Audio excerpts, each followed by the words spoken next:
All right, guys, welcome back to CoinPoker's Cash Game World Championship. I'm your host, Johan Merlo, and this is the third stream today. The first two were very short because there were short sessions being played. And we got Jungleman and Flushie attempting to perhaps finish their full hand amounts. I mean, obviously they still have 2 more days after today, but maybe they just want to be done with it ASAP. And they're currently 3-tabling, and they are almost 900 hands of their 1875, so almost midway point reached. And going strong. I think they've been playing for a little bit. I was actually planning on going live in about 40 minutes for Paint versus Clickr, but then I saw that these guys were playing, and I believe that Gonzo and K-Rab are also about to play, so there's going to be plenty of action.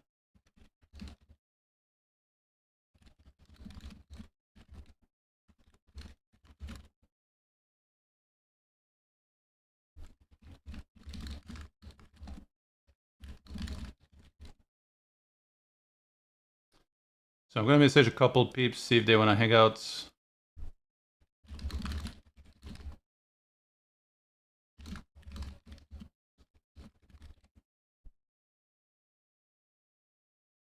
See who responds.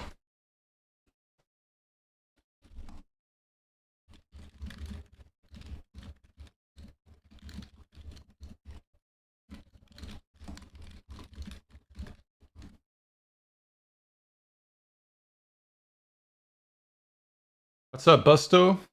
Who you talk for? Nobody is here. You will have to repeat it. No, actually, I won't, because this is also a VOD, right? So if somebody opens the VOD later, like say like tomorrow, then they'll hear my greetings and hear all the updates. Why the fourth table? Because if the fourth table is not there, it looks like this, which I don't think looks very good. And also these guys are going to start eventually. So then we get to catch immediately when they start. And then I can open the extra table because I'm assuming they're going to play 2 tables.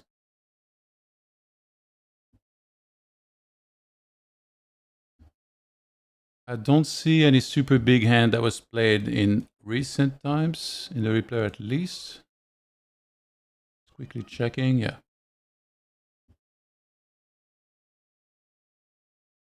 No big stacks were exchanged, just quite yet.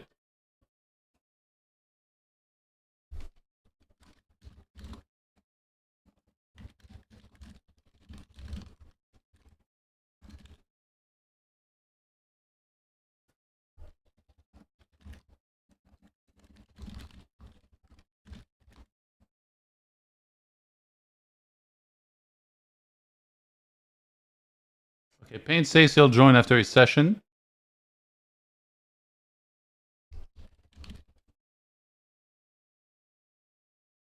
And we got a big hand developing here with Flushie betting 2/3 on King 9-5-8 with a diamond draw. Jungle's going to make the call. Deuce of clubs on the river. And Jungle quickly checks to Flushie. Only 5.8k left effective behind as Flushie covers him. And he's going to take his time and go for the jam. Jungle, no snap call, no snap fold. He's going to think about it. Most likely he was already thinking about it the whole time.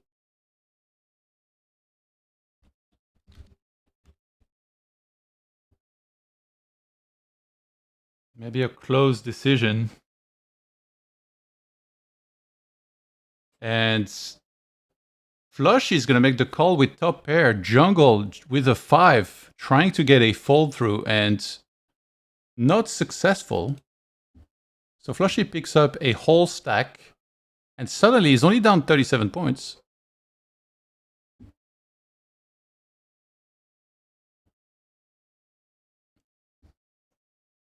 Wait, where did the... Am I opening the wrong table?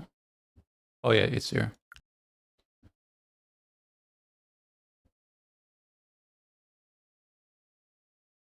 Not in big blinds.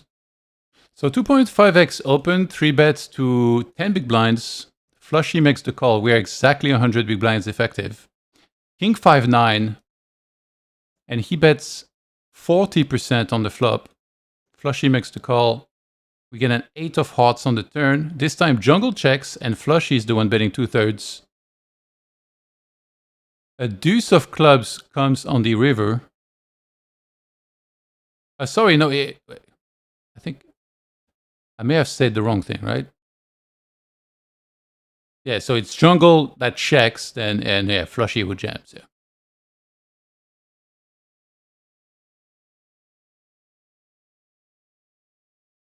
And flushie, so finding some pretty good value with this king 10 here, getting called by a 5, which essentially on the river is the 4th pair.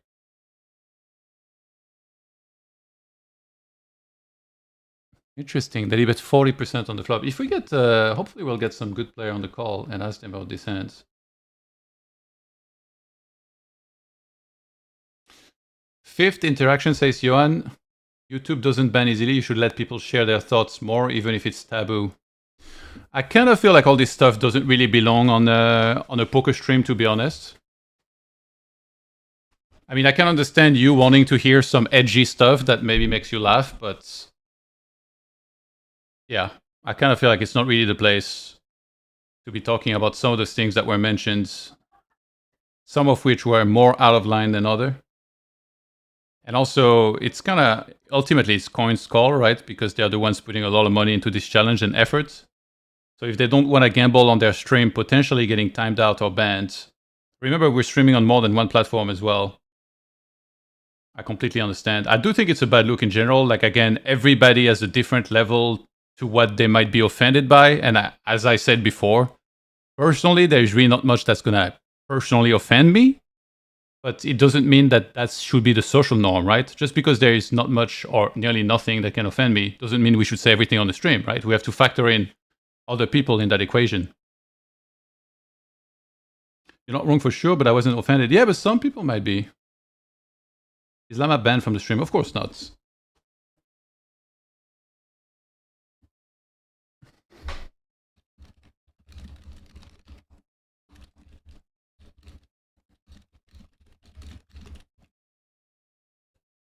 You handle it well. I don't know. I think like maybe I should have been a little bit more vocal about like moving away from some of the discussions. I don't know how many of you were there for the whole stream, but I feel like there is some topics that kind of don't really belong on this. Like, you know, it's one thing, like if you call out someone in the poker community and then call them even like some borderline names, which are not very nice, is one thing. But then talking about like world topics, some of which are very controversial, yeah, I kind of feel like it don't belong here.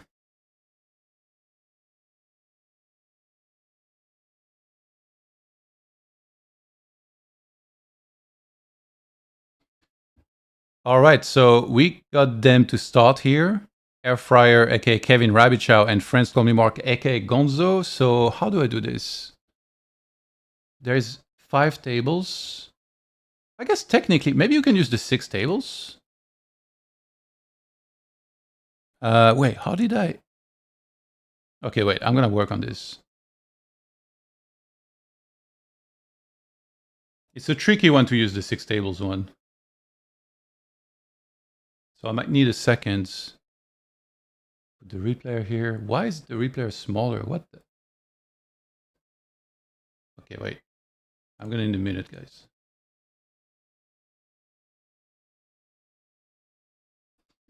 So 1, 2, 3. Oh, there's 6 tables running. Oh no, never mind. Wait. Jungle and Flushie added. Oh my god, they added a 4th table. These guys are insane. Actually, that makes it easier. Okay, wait. So I'm gonna set this up. Oh my god, these guys. That's actually incredible. Okay, let me open the last one that I don't have yet. I guess they want to finish their volume right now, then that means. Okay, sorry if this... It's gonna look kind of bad for a second.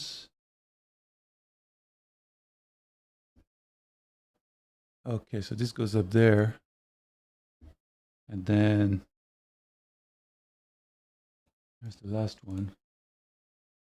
Wait, why did he... Wait, one of them left... Maybe they're opening another? I have this one open. close this one. I think right now they're only one tabling Gonzo and K-Rab. Okay, let's use this one right now. Then I'm setting up the other two. Give me a second.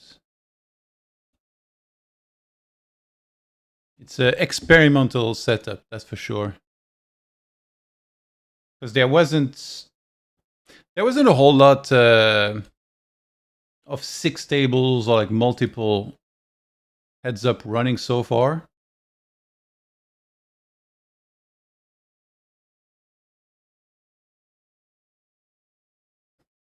I actually think it's really cool that we managed to make the 6 tables scene happen as well.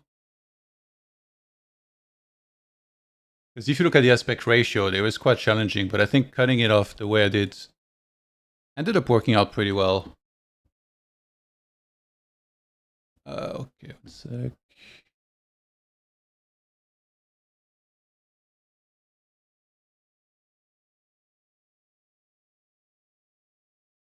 Is it the replayer?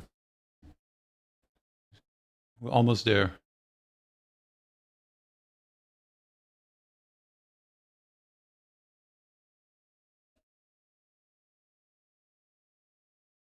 Oh, almost there. Okay, the moment of truth.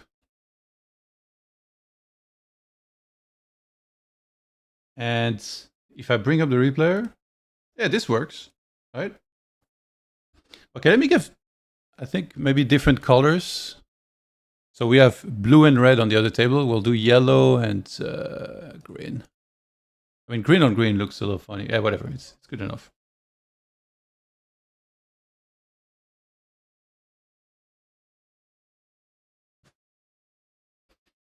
Nate says, everyone talking like the discussions were super bad. They were not. There were some things said that for sure could get us easily banned, I think. So I don't know if you didn't catch the whole stream or, but yeah, there were some things.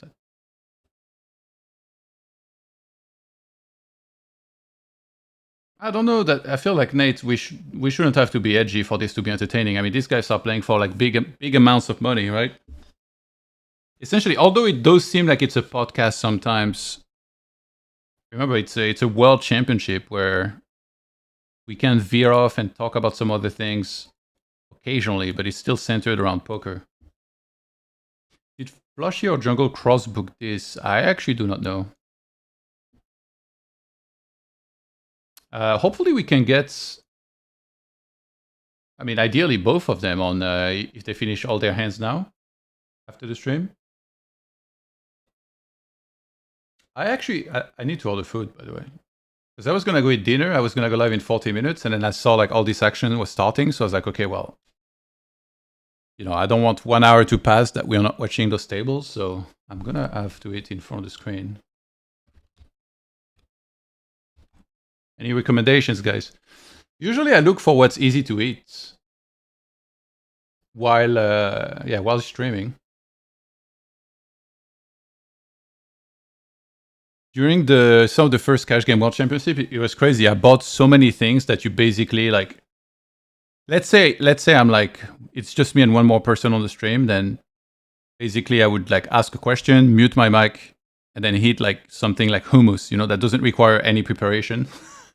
With a spoon, let them talk, and then when I'm done, talk again. It's a whole challenge. Just had an epic Indian. Yeah, I think Indian requires way too much work while doing a stream. It's something easy, some sort of easy bowl or something. Sushi, that's actually not a bad idea. Not a bad idea. I don't need something heavy.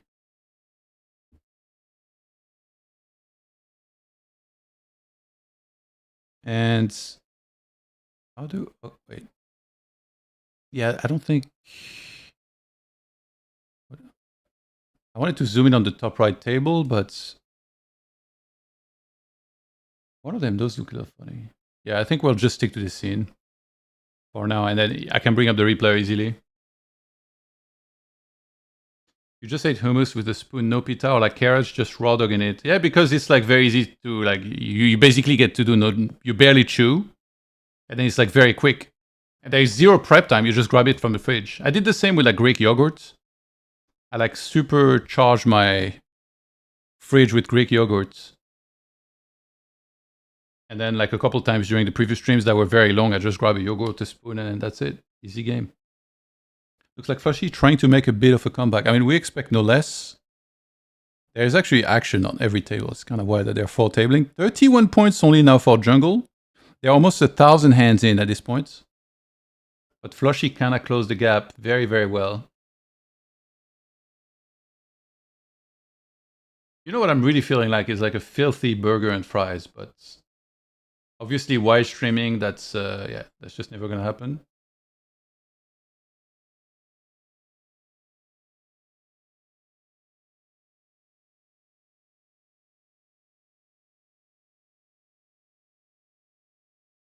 If you guys see a hand somewhere, let me know which. When I use this scene though, you have, it's a bit different, the setup. Because usually this was the stream for if there was 3 heads up. But those psychos are playing 4 tables. Jungle putting the pressure on. He's going to get a fall through on the monotone board.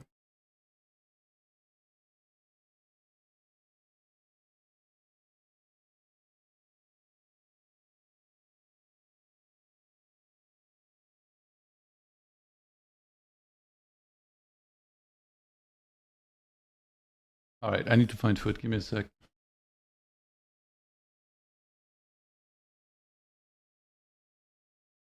Jonah Wong, please, let's not start with this.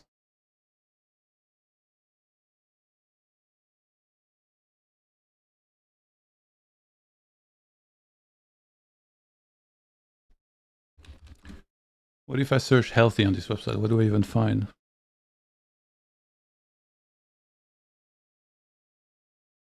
Some stuff that don't even look very good.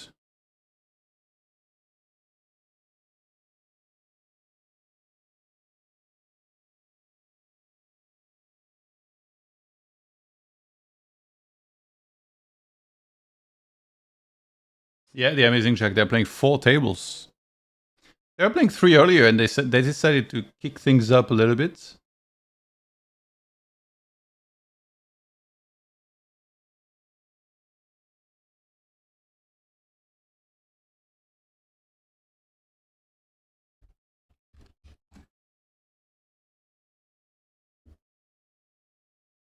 I think maybe sushi is not a bad idea, actually.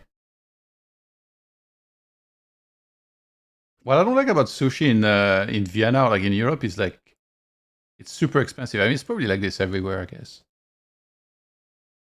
It's like a salmon plate is like 25 euro or something, which is egregious if you ask me.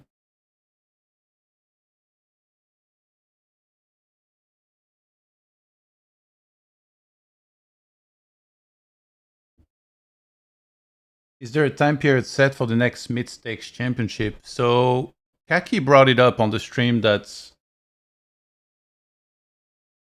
he came on for, and he mentioned that immediately after this there will be another thing starting, which would be No Limit 25 and No Limit 200. But then later on, maybe around like June, pretty much like last year, that's when there would be the mid-stakes championship. Jungle left the table. No, wait, Flushie left the table. Well, I think he's trying to reset stacks, maybe. Because Jungle asked him, still 4 or what?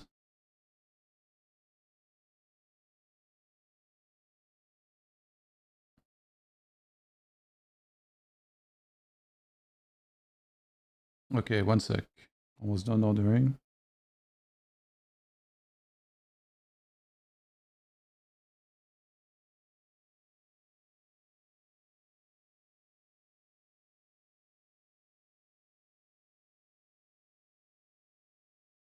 Wait, you mean No Limit 200 championship? Yeah, it kind of sounded like that.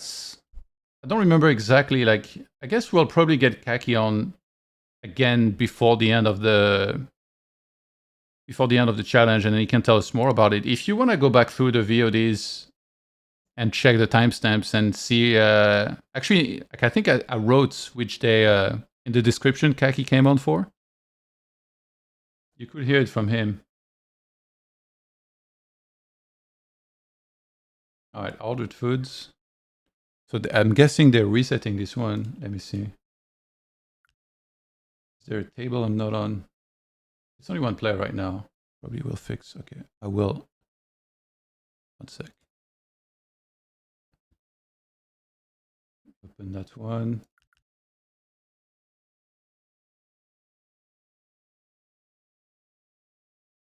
It's only Flushie still on it, but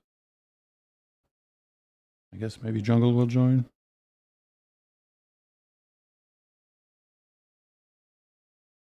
There.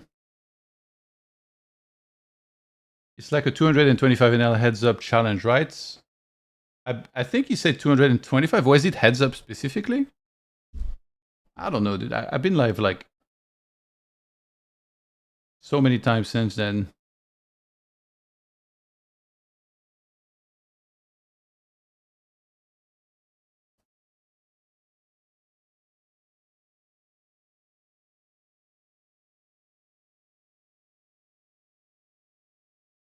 Actually, I guess I could just ask. Let me just send a message to Kaki.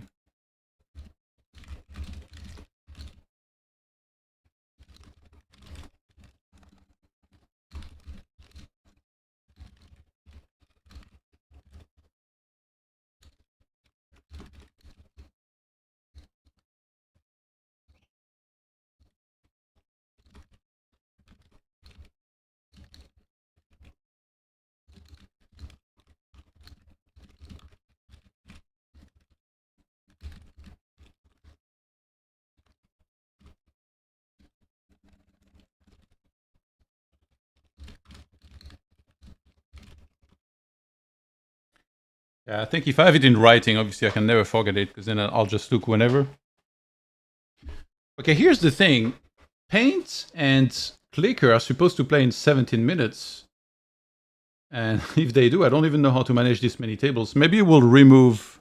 Oh, God, yeah, they rejoin here. Okay, so there might be a match we're not going to be able to show. Maybe we'll not show as much of Gonzo versus K-Rap since it's a very long shot for either of them to qualify, and it seems like it's a lock for Llama to advance in that one. So first run, it's 10s versus 7s, and 10s is about to scoop unless... Yep, 10s is going to scoop. So Gonzo still up 29 points. 23, okay, after that hand. One in the chat if you're not wearing pants. Come on, who wear pants at home? Let's be honest here.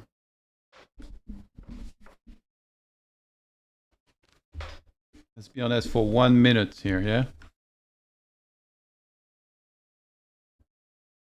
Okay, yeah, I dropped a message to Kaki, so hopefully, if he, whatever he lets me know, I'll pass on to you guys.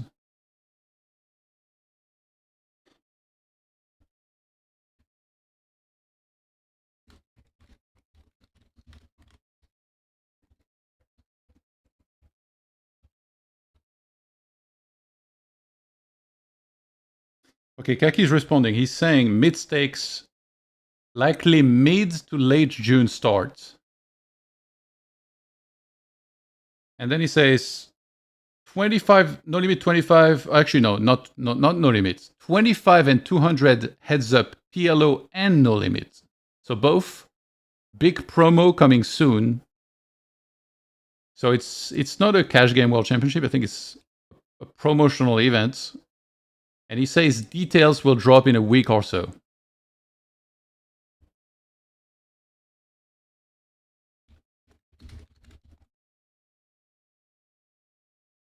Who's top 3 no limit heads up?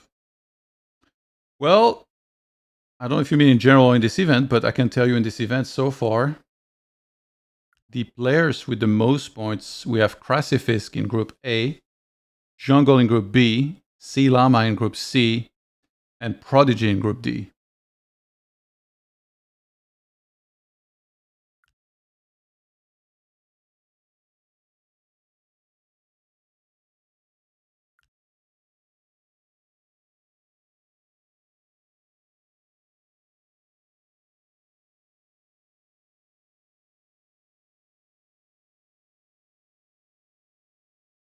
in general. Yeah, a lot of players said that they thought Flushie was in there, but somehow so far in this group he's been last place with the worst score out of anyone in the Heads Up Championship. Minus 147 points, which is almost 15 binds down in EV.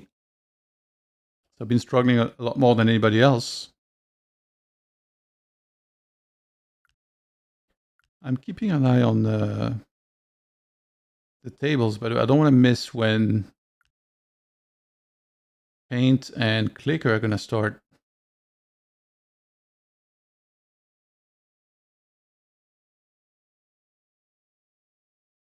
And yeah, I was brainstorming earlier, doing some small recap or like highlight videos, including the one that's from the stream that happened yesterday, because there were some really good moments. So I think tonight when the action ends, I might have a look into that and like see how much work it is and if it's feasible with the time that I have. It's more like 5-6 people in S tier. Yeah, I mean everybody kind of has like their own opinion on that.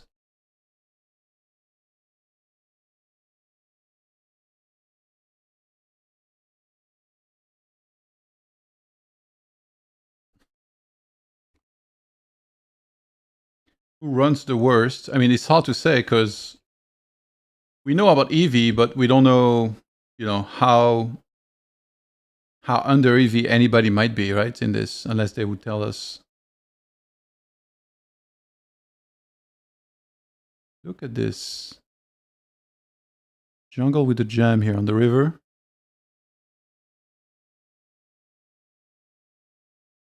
Johan, please get low stakes cash game world championship. What do you mean? What are you calling low stakes? I mean, Kaki announced that No Limit 25, No Limit 200 is going to get a promo, but I don't think it's quite going to be a cash game world championship. But a promo sounds good, right?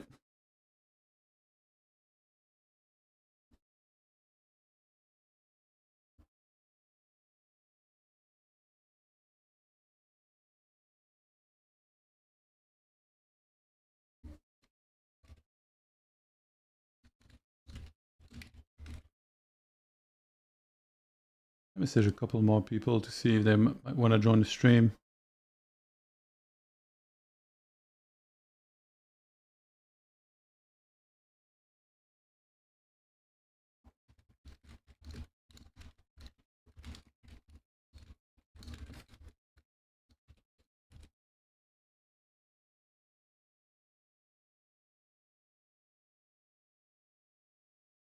Can you explain the promo further? Which one? Is EV skewed by bluffs? Well, EV is EV, right? EV is like when two players are all in before there are more cards to come, and that's when the EV comes into play. But obviously, if there isn't showdown, then it's just gonna be like pure profits. Or if it's if all the betting happens on the river, or the final betting rather.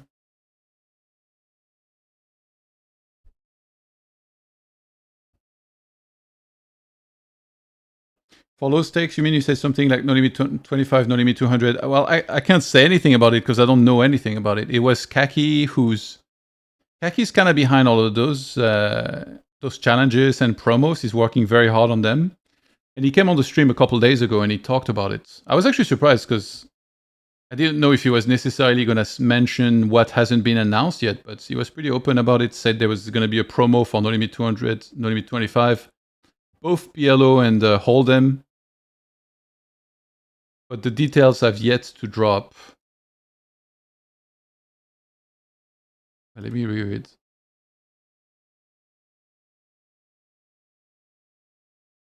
Yeah, he didn't mention heads up, so I'm assuming it's for ring. Oh, no, he mentioned heads up, my bad. Yeah, so it's for heads up specifically.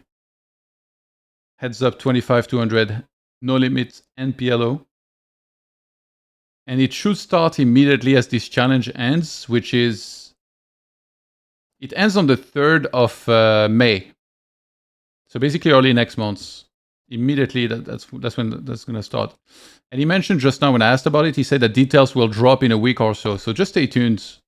There will be an announcement as always on the CoinPoker socials. So give them a follow. Instagram, X, everything. So 25 is 10 cents, 25 cents. Yes, that's exactly what it is. 200 is $1, $2.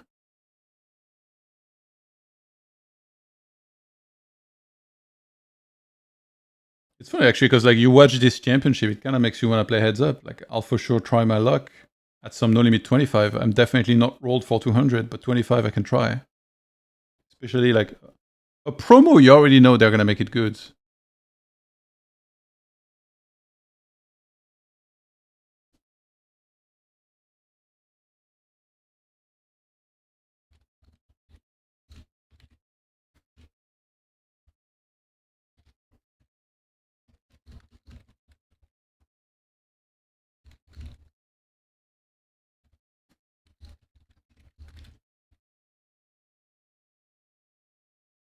See you at 25 no limit tables, Johan. I'm aggro. I'd probably be a pretty big fish in heads up.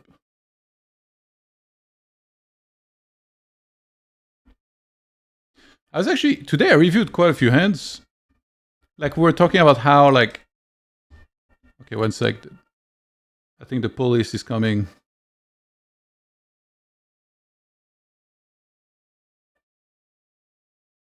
Oh, I think yeah, the siren's not going out to the stream, but yeah, there's like a loud siren outside.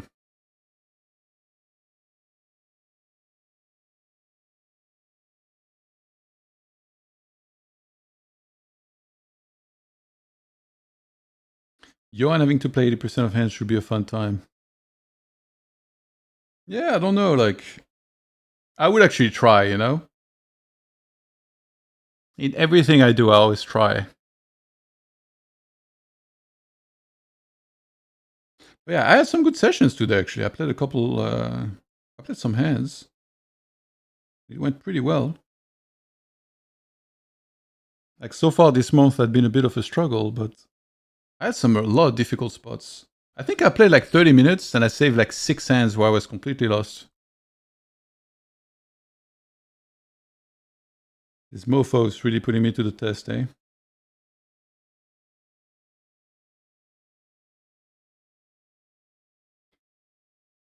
I'd assume the challenge is rake free or reduce rake. If not, yeah, unless you're playing a well, it isn't profitable. I mean, say like the thing about coin is that they, I think, done really well with all these promos and stuff. You know, much is being said right now about the rake and the way it works, but they've hosted all of these cash game world championships, all of which not only had no rake, but they also added a whole bunch of money to the prizes. They did 100% rake back March. So you know if they do a promo, it's going to be something good. I think I played a little bit on GG at 25NL a year or so ago. You were tagged as a nit lol. I think you have changed your game a lot now. You used to overfold rivers a ton. I think I also had like, I think I was playing like probably 12% VPIP and like I wasn't trying to like play really poker. I think I would play a little bit when I had some time and then just play mega tight. Like now I probably open extremely close to what you're meant to open. And then post flop I try to also be better, but yeah, I'm pretty bad obviously. I don't think I was really playing poker. I think Willie also said that he played with me, maybe it was 25 as well. And he mentioned that like I was super nitty, but yeah, that was the era where I was only playing the very strong hands. Like now I open 10-8 suited under the gun, King 8 suited, all this stuff that you're meant to open. No, I'm bad for sure, especially post flop. I would say pre flop. I'm not the worst in the pool, that's for sure. But post flop, yeah, I'm garbo. You ready for Ants versus Jokic to start tomorrow? Let's break Denver's heart again, dude. I'm actually. At what time is it? I need to start staying up a little bit longer because I kind of want to watch that live. That's gonna be hype. Oh my god, they play early tomorrow. It's an afternoon game in the US. They play at 9:30. Actually, that's kind of bad because I might be live with this. I think. Well, actually, I got a tablet. Tomorrow at 9:30 p.m. If I'm live with the Cash Game World Championship, just know I'll have my tablet in front of my computer watching the basketball game as well.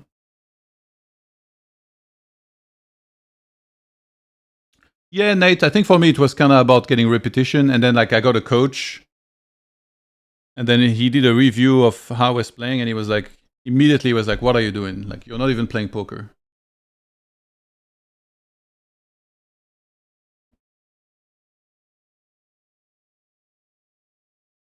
I messaged a lot of people about coming on, but unfortunately, no positive answers yet. I do think Gonzo and K-Rab, they're nearly done. Yeah, they got like a little over 100 hands left, and when they are done, I expect Gonzo to come hang out for a bit, but I'm still gonna try and keep looking for more guests. Payne said he wanted to lock in before he plays Clickr, so probably we'll hear from him after he's done with that.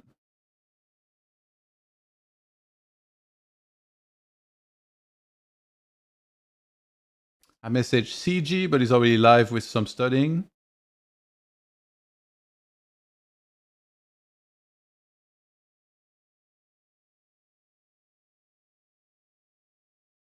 How did you find a good coach? A friend of mine recommended CG study stream that could take all day. Let's zoom in on this here. Ace 4 in a 3-bet pot. 33% pot size bet on the flop, not pot. That's going to be enough. Then I became a station. I'm actually pretty happy because these days I'm starting to call more on certain spots, but not randomly, like because I actually have a thought process behind it. And some guys that I before never would have considered calling against, they show up with like completely random stuff, like a gut shot or whatever. It's kind of weird actually, because like in No Limit 50, some of the nits that I used to be giving way too much credit to, in small pots, they actually bluff a bunch, and they also over defend big blinds. Oh, 1 sec.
I'm back. Oh, we're gonna an all in here. Big all in. Flushie 5.7k left. Facing a decision on the river, apparently. So any sevens are straight.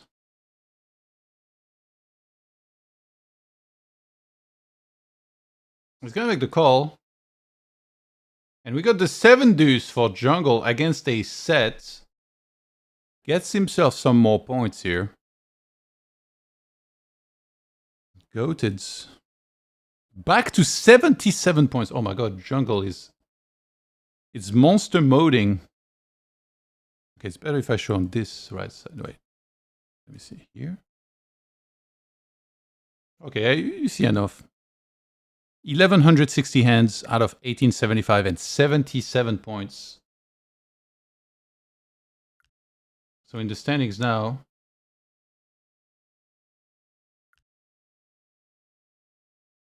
Jungle has 138 points. Yeah, he might actually pass Lama for the most points. That's crazy. If he keeps doing well, then he will get to pick his opponent for the semifinals from any of the qualified players.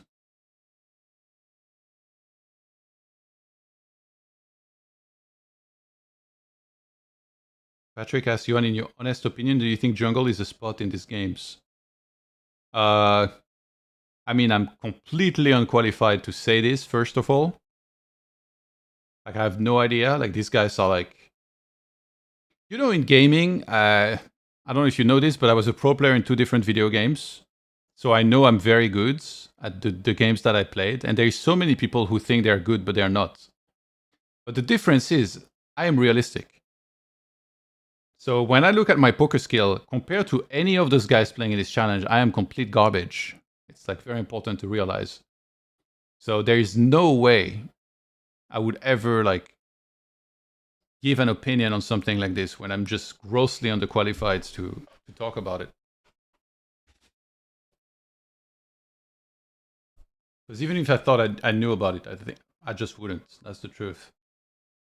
And from what I've seen, I mean, Jungle's doing amazing, so I sincerely doubt that'd be the case. Obviously, you know, variance, not a big sample, yes, all these arguments. He's just been crushing. Like, you just can't argue with the current results. Did they reset the table? Yeah. Oh god, I'm worried if I open the table, he's gonna mess up everything. Let me try. Don't you open on the wrong screen. No! Oh my god, I moved it on time. Okay.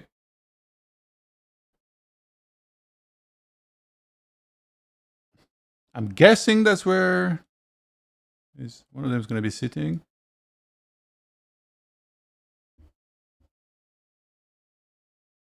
Alright, I need to start eating, so I'll be quiet for a bit. I'm still looking for a guest.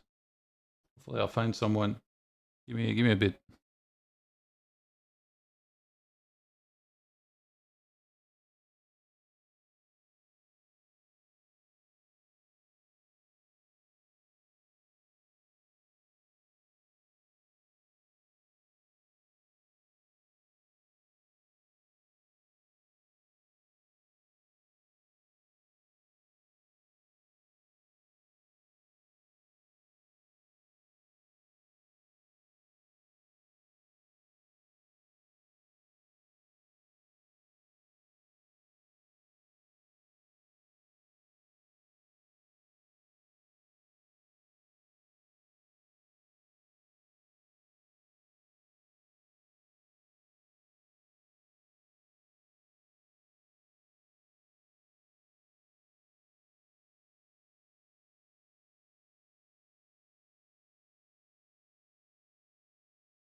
Oh my god, Jungle drilled the 7 in that hand. Unreal.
Manu, I just replayed that hand already.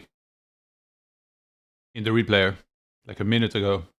So it was in the top right. See? It's still there.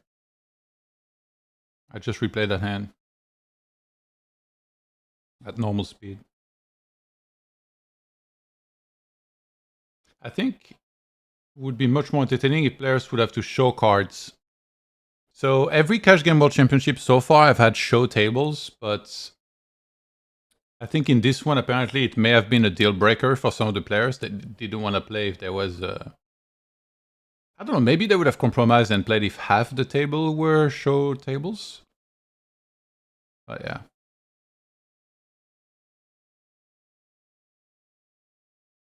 But yeah, obviously from a viewer's standpoint, it's much better. I did ask if maybe for the semifinals we could at least have half the tables be show tables. So hopefully they can add it, but I wouldn't necessarily count on it. But it'd be amazing, obviously.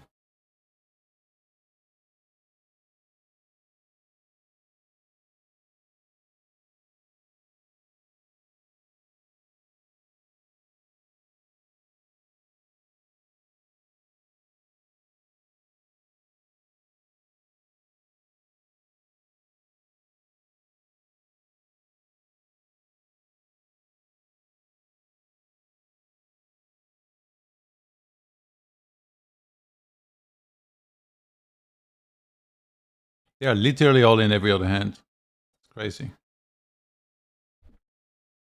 I think K-Rab... sorry, that's up there. K-Rab and Gonzo are 66 hands away from finishing. Gonzo is up 24 points right now.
Johan, can you show score, please, and overall scores? I just showed the K-Rab and Gonzo. It's 23 points for Gonzo. And they've got less than 60 hands left now. In Jungle's match versus Flushie, 84 points for Jungle right now. They're 2/3 of the way there. 1,219 hands out of 1,875. And if you want to see the groups, give me a second.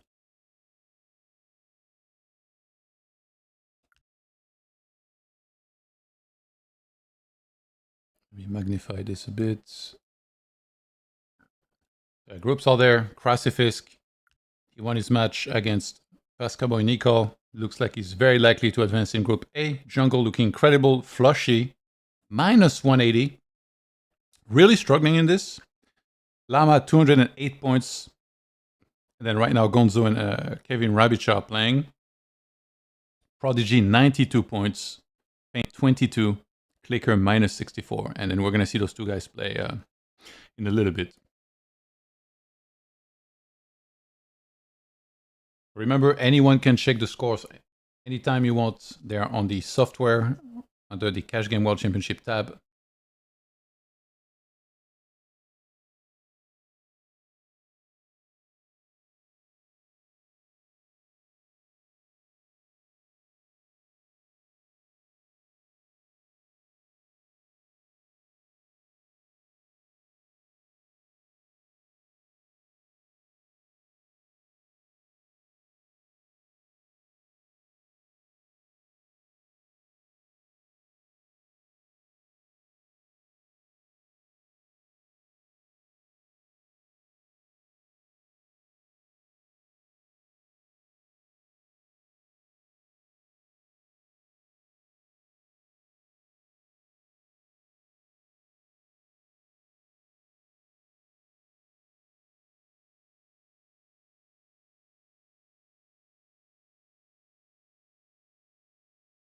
Is 1 point equals 10 big blinds? Yes. So 10 points is a full blind, but that's not in earnings, it's in EV. Pretty important point.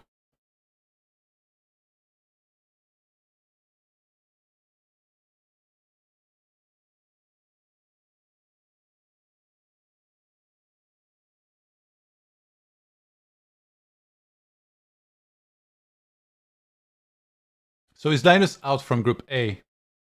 Linus needs a monster upswing. He actually won against Krasifisk, but he's losing to Vascaboy Nico, and they don't have too many hands left. So he needs like, I think, earlier we said it's like he needs an 8 buy-in upswing in just a few hundred hands. If he can't get that, he will overtake Krasifisk. It does seem very unlikely considering the amount of hands that they have to play.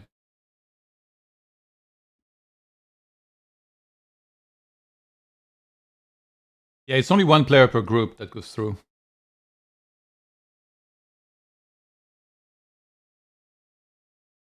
Okay, I'll replay the what? How did that?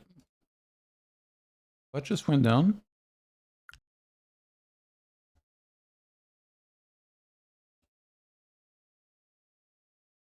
Pocket Queens is gonna 3-bet. Jungle makes the call. How did the money get in on the 6-5 of spades? So he fires in position. Flushie is just dropping the whole way. He fires 40% in position. Flushie check calls with the set. 9 of spades on the turn. Oh my god, this is like bad news because now he feels like he can bet. He's literally drawing deads.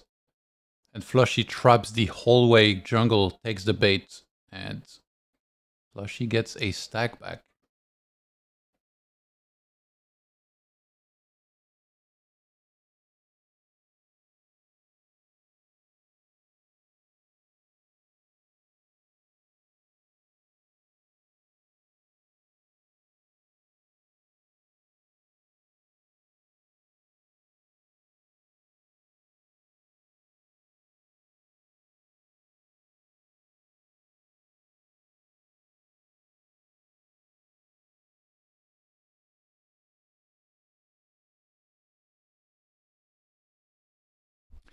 Lucky says heads up is very trappy with hands like this from what I've seen. Is it? Like if you have a set in a 4-bet, are you always checking, or like how does it work exactly, do you think? Actually, by the way, it was only 3-bet pot there. And there was also an ace.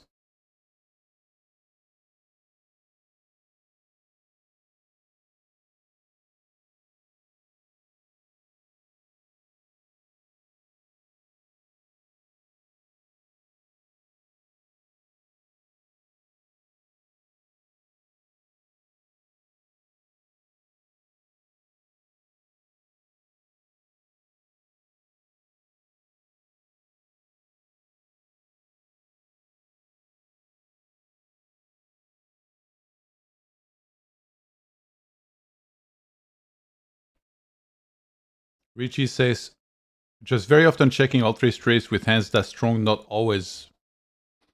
You know, it's good that I learned that, because I'm going to do it in the No Limit 25 promo. But then I can't wait until all those nits just check back with their hands that should have bet. And that definitely should have bet, and I make no value. Who's winning in Jungleman? Jungle is still doing well. I mean, we just saw him lose a stack, but he's still up 78 points.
I'm trying to check my graph for today so I can flex. I played 1,400 hands, and I'm winning 5 buy-ins and a half today. Not bad. I'm actually a little bit above EV too. And actually, like maybe 400 hands earlier, I was up even more. I was up almost 7 buy-ins.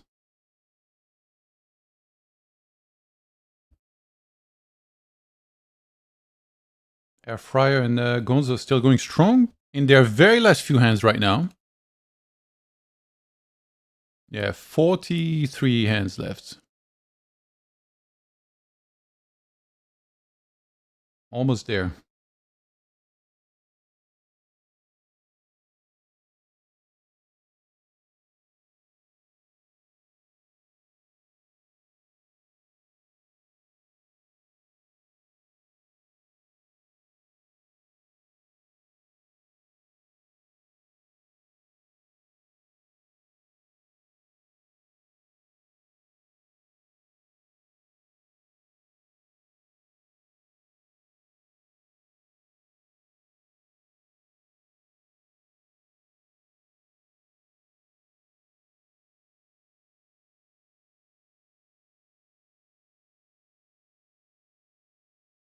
DB asked about the point system. So the point system is in EV, and 10 points is a buy-in in EV.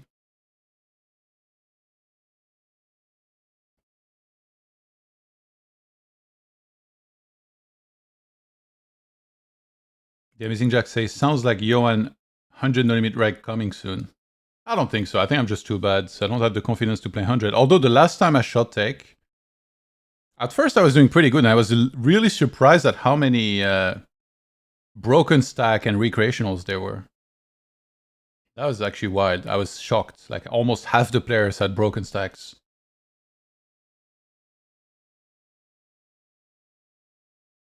Show us your yearly graph. I don't even know that.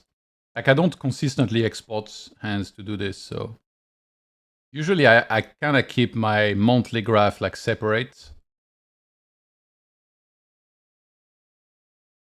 But this month so far wasn't very good. I think I was playing tired way too often and I sleep poorly pretty often.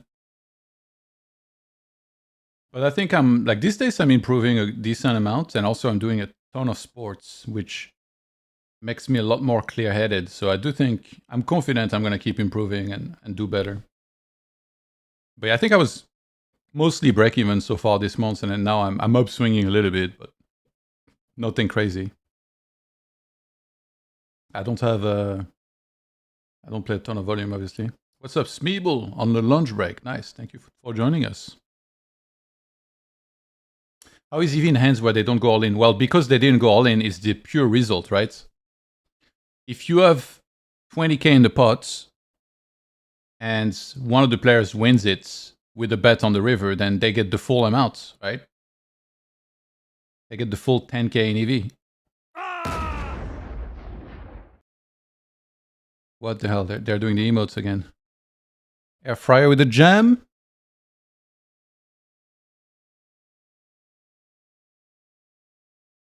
$36 hands left. And 21 points up for Gonzo currently in this heads up.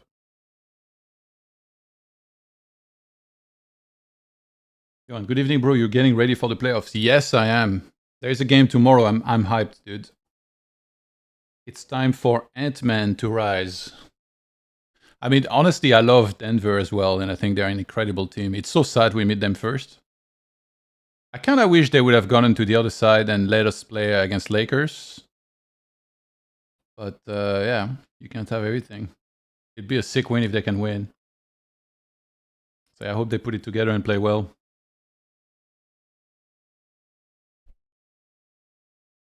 I did grow up kind of near Minneapolis, like 15, 20 minutes away. You're playing on CoinYard? On what site? An undisclosed site. I'd rather not talk about other sites while I'm here. Although pretty much everyone does it. I've played on Coin a little bit in the past. I'm kind of addicted to fast tables. If Coin would add fast tables, I would play a lot more on Coin for sure.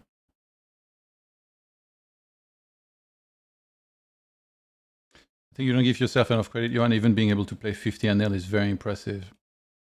I don't know. I feel like it's easy to be complacent.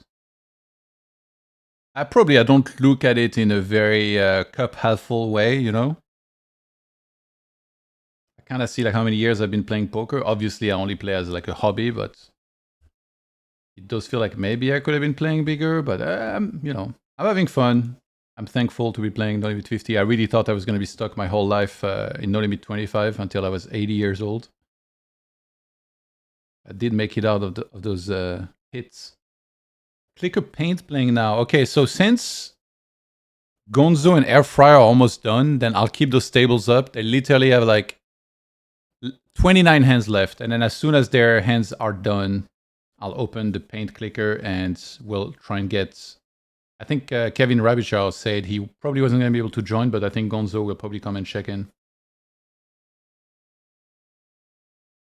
Your perception is warped from commentating on and with the best to do it. Yeah, maybe. Maybe. I still think I'm very bad.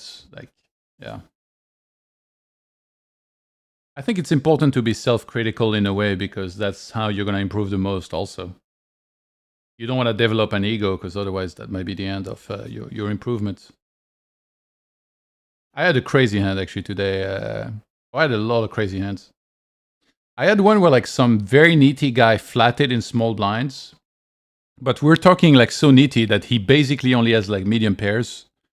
And then the board came out. I think I had queens in cutoff. And the board came out with one low card and two medium card. And I was like, I'm not falling for that BS. So we check. And then turn, we check again. And river, he bet 6 big blinds into 5 big blinds. I called with queens, mind you. He flopped a set. I lost that hand, but I felt like I owned that guy so hard. It's probably like, oh my god. I'm flatting the medium pairs in the small blind because I don't have the nuts to 3-bet them. And then I'm only winning 6 big blinds. Like, I need to rethink my life, you know? That's kind of what I'm hoping he thought in that moment.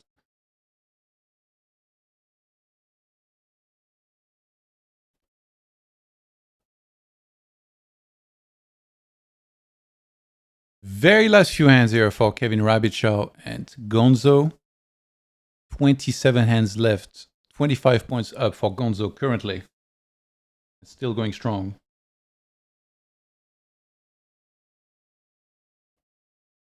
And as far as their match versus Lama, by the way, Gonzo did wrap up the match. He lost 115 points to Lama. So it would only be in that group Kevin Rabitshaw with some hands left to play versus Lama, which I'm not sure when they will play. John Dro says, I used to play Russian Cash 50 NL with you, but now I'm playing on Coin. Just add more tables. How's your win rate doing? Are you cooking? Do you play like there is some show tables, right?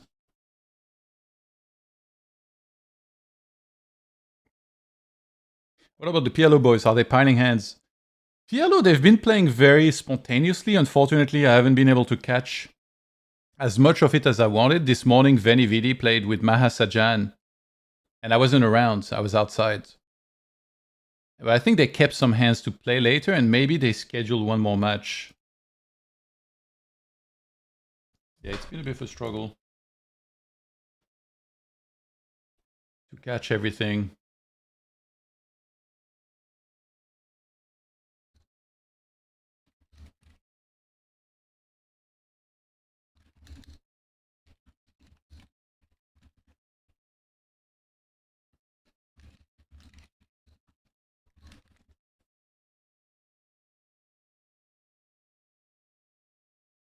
You think Nate will ever consider his poker strat? Nate life for life, dude. I don't know. I feel like these guys, especially regs that play a lot of hours, they should for sure be thinking about thing, but I don't know if they will. Maybe he just thinks that flatting all those pairs in small blind is like what's sprinting, you know? He's not even factoring in the profile of who raised, what position they're in. He's just like, yeah, I want to play like lower variance. I don't know how to play post flop, so if I 3-bet with one of those pairs and I get a bad flop, I don't even know what to do. How wild is Jungleman going today? We've seen some spicy ones for sure. Actually, that one in the replayer here, he called a 3-bet with 6-5 suited, and then he bet 3 times in position against a set. Flushy check called every straight after flopping a set of ladies, the Mamacitas. I don't know how wide it is, but yeah, it did seem like, he was trying to push him around.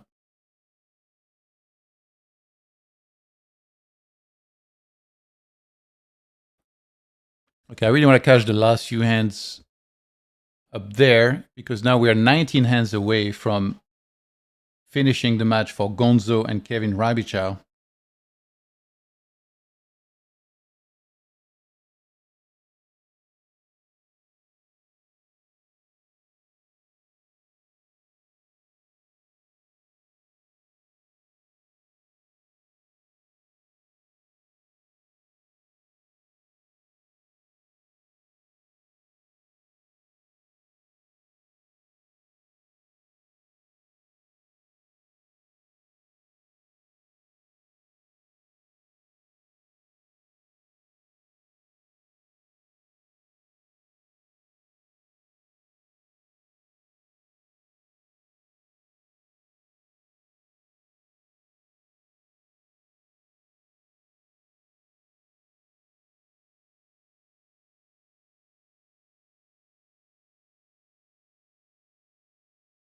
Is Silama joining today? Who knows? Maybe later.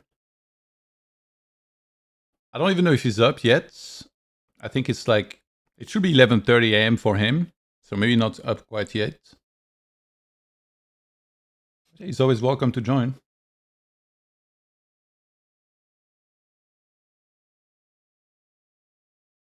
How many hands? 12 hands left in Gonzo versus Kevin Rabitshaw.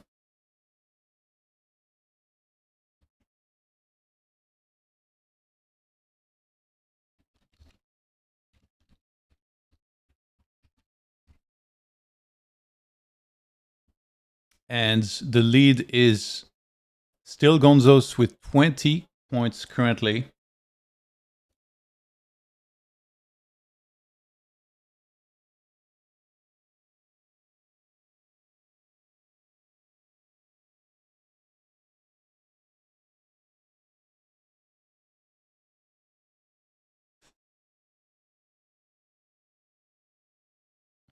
See this run out up there? Spades got in. It's a paired board with 2 5s. Gonzo's gonna check. Action on Kevin Rabichow. On the other table, he 3-bets, get called. 12.5 3-bet, by the way. 10 hands left exactly. And down here, we're actually gonna bet. That would be a wild comeback. 10 hands, he has to win 2 binds of pure EV. Gonna pick up this spot here, but it's not a big one. At the top, though, you get a 1K bet. Gonzo calls Queen of Diamonds on the turn, so Queen 5-4 deuce with a diamond draw.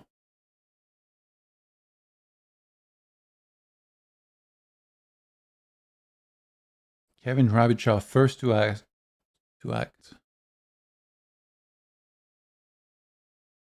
Eight hands left. He's gonna fire 2800s.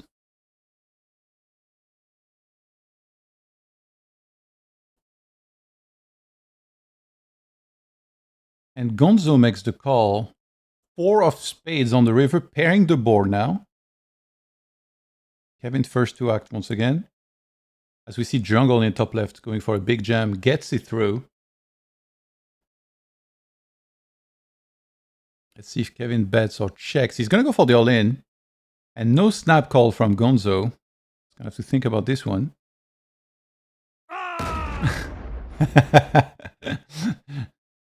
I don't know how loud it is for you guys, but for me it's pretty loud, this little explosion. So 5K picks up some points. It should be closer, right? I don't think. Wait, did it update? 7 hands away from finishing. Yeah, 14 points. 6 hands away from finishing now. Across those 2 tables right there. On the right side. I'm about to end my lunch because it's America and we get 30 minutes for lunch. That's some BS, man. You gotta take your time. You gotta savor the foods. What did you have for lunch? Well, thank you for dropping by, Smeebs, and see you later, mate. Actually, I wore my Tyrese Halliburton t-shirt today. Pacers.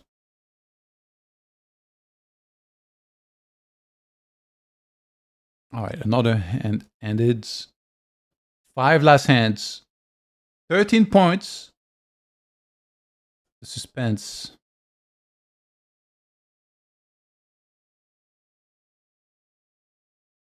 Can K-Rab finish in the plus here in this match?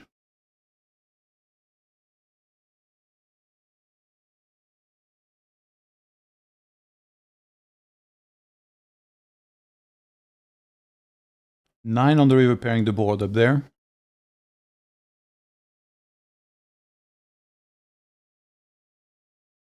All right, Kevin picks up another small one. 13 points up for Gonzo. 5 hands left total. We're going to see a jam here.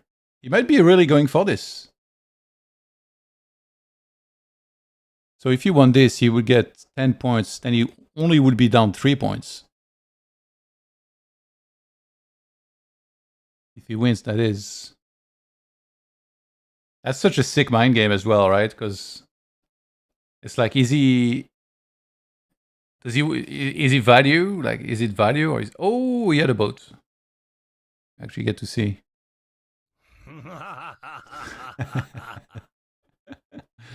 What a river, he says. Might have gotten counterfeited or something. Or might have gotten saved. And I think they're going to do one last table. Only one table for the end here. So 3 hands left, including this one, I believe. This one should be counted in. Up 12 points right now for Gonzo.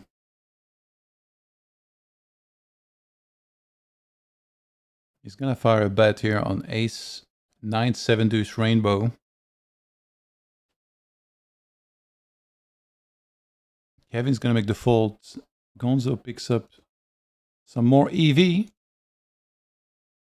It doesn't refresh instantly, I think, right? Maybe it takes a few seconds, or does it already count the ends? Because he was already 72, no? Yeah, 73, okay. So 2 hands left, including this one. So next one will be the last hand between them.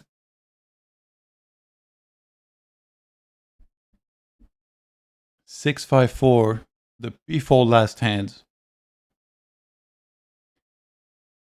On the other side, Jungle and Flushie, they are almost 1,400 hands into their match. Jungle up 97 points. Ay, ay, ay. Is monster moding this challenge so far.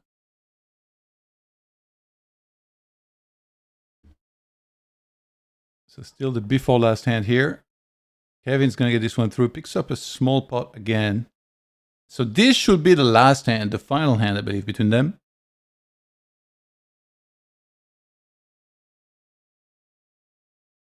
Gonzo says last one, I think. At this point, the most he could pick up is almost 12 points, and he would need... Well, actually, what? He says 12 now. That would be funny. Imagine he wins this hand and he just barely wins the match. I bet Jungle wishing they play 501K. I mean, it's easy to think like that, right? Whenever you're doing well.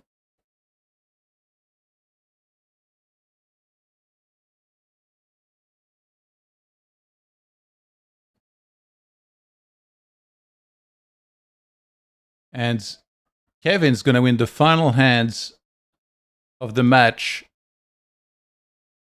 GG, well played. Good sports. I think it takes a few seconds to refresh. There it is. So Friends Call Me Mark finishes plus 12. He gets the 50 extra points from winning the match. So Gonzo, the winner here. Kevin, he lost 1.2 buy-in in EV after the amount of hands was completed here. All right, let me open the Clickr versus Paint tables, and then we can follow this as well, as I believe they're already playing.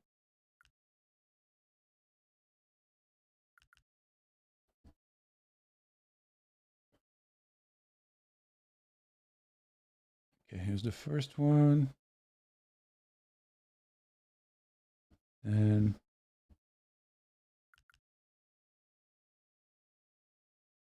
okay, nice. The table overlay didn't get broken. That is rather fortunate. And there we are. On the right side, we got Clickr versus Paint now. And we are 1,600 hands into the match out of 1875. Clickr up 18 points currently. It's also a group where one of them is going to have some sort of sick performance in order to have a chance to move on from the groups.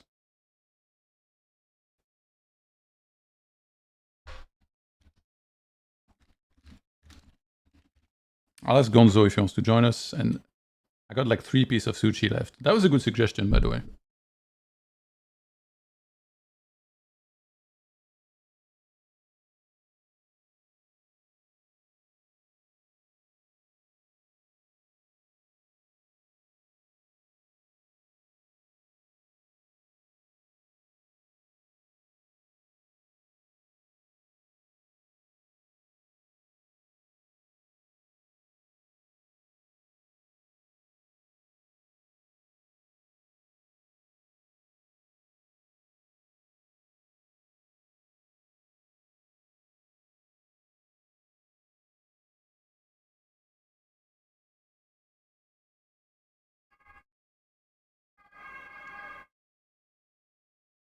But Jungle and Flushie stopped.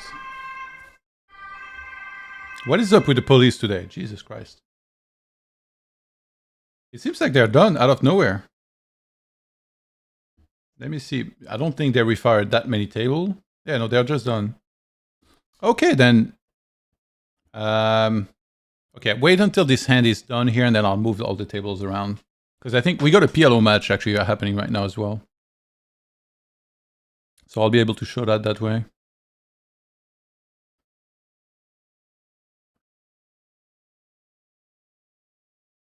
Yeah, maybe Flushy wanted a break, I don't know.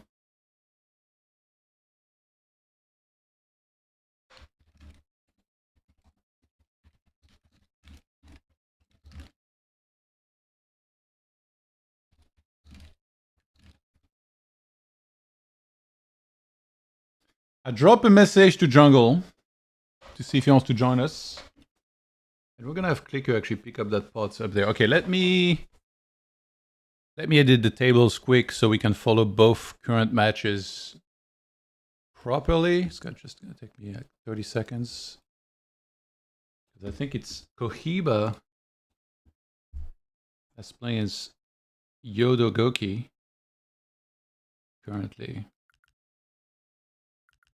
Click, click, click, click.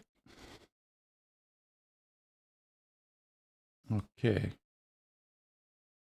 All right, here we are. Easier to watch.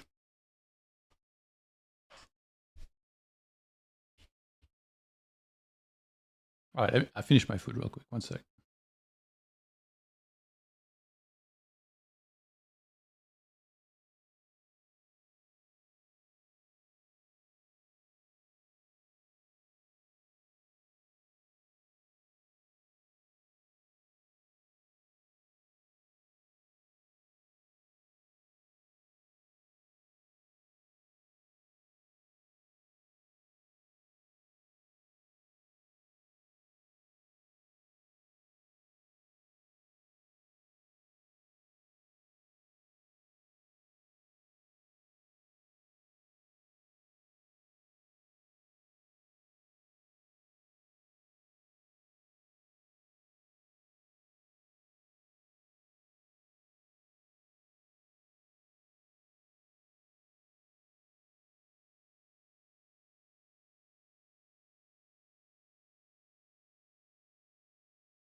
This is essentially a jam, by the way, because this bet covers what Clickr has left.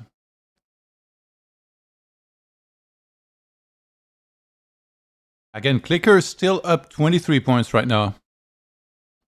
And they got about 260 hands left. And Paint is going to get the full amount here. Wow. Picks up some serious EV. And all of a sudden, 13 points difference between the two. Paint really going for this.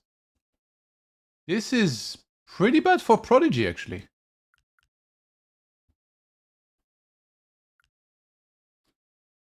Because Prodigy is losing to Paints.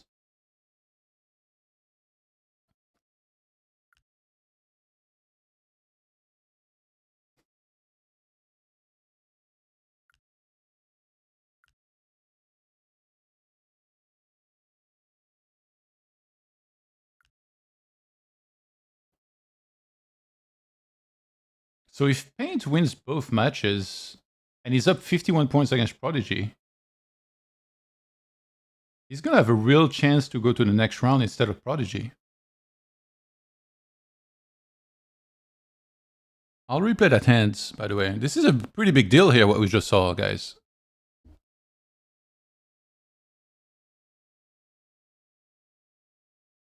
Wait, where was the hand? I can't find it. Wait, where was it? Oh, there it is. Okay, I need to restart the replayer. One sec.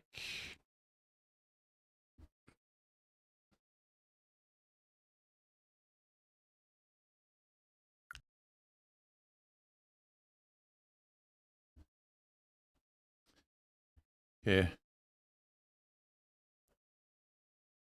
So king 10 opens, calls to 3 bets, and then he flops top pair. He's going to bet small in position. Clickr makes the call. Deuce of clubs on the turn. Again, this time he goes bigger. And then on the river, he went for that third barrel, trying to represent, a draw or a high heart that Clickr maybe didn't believe. And he gets the full value, so a full 10 points for this. And all of a sudden, he's within striking distance here. Paint's only minus 13 points. If he wins against Clickr, he's up 51 points against Prodigy. That would mean 150 plus 50 extra points. I think he just overtakes Prodigy, maybe, with this. Although, because Prodigy already got the 50 points from beating Clickr as well. And Paint has 38 points right now. So if he wins both matches with his current score, he would have 138 points. Prodigy has 92 points right now. Obviously, there is still hands to be played, right? Prodigy and Paint, they're not done. Things could get crazy. I think this is like the most fun group to follow. They were like all tied up previous. Yodogoki has 4 minutes at the bottom. I like this format a lot. The point system, I think, is really cool. Especially because it's in EV. And then the 50 does seem right now. I don't know, maybe someone's going to feel like they got very unlucky because they bubbled because somebody won, 2 times 50 points, but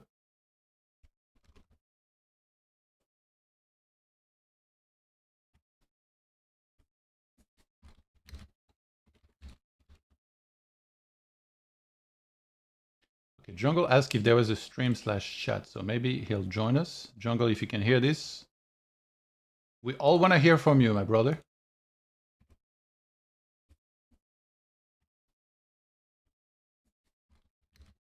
Do join us.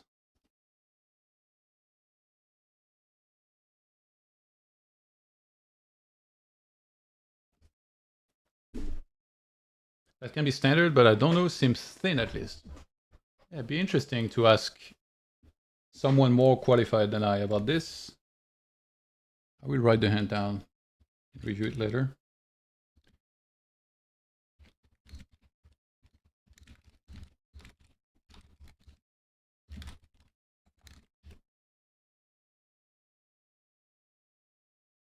Who's calling? Oh, Gonzo. Okay, I'll call, I guess.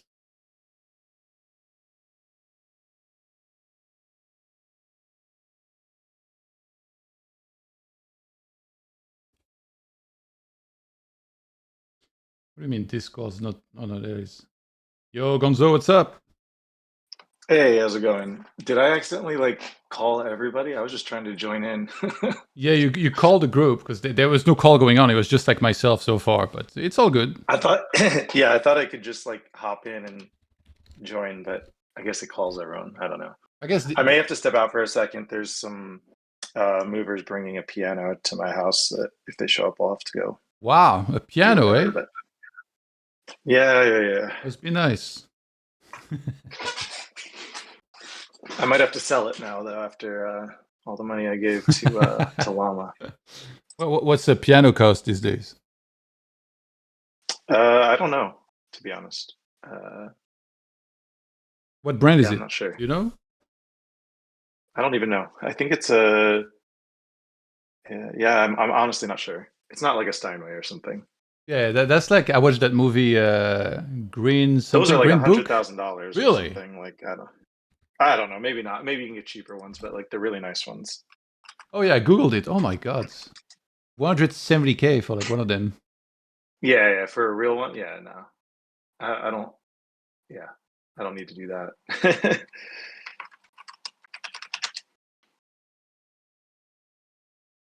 Did you see, by the way, Payne just won a stack, and now he's like within striking distance, 13 points difference. They have like 240 hands left, And if he wins, like he's winning against Owen, right? He has 51 points. So essentially, if he wins against Clickr, he has a real shot to move on to the next round. Wow. That's, yeah. Because wait, does he have hands left versus Owen still? Yeah, he's 51 points up against Owen. Oh, he does have some hands left. I don't know exactly how many, but I can check actually. Give me a sec. I'm just worried because, like, Yeah, you know, I can pull up the table too. Okay, I can pull up the table. you do it, please, because like he auto tiles tables and then he screws the whole stream.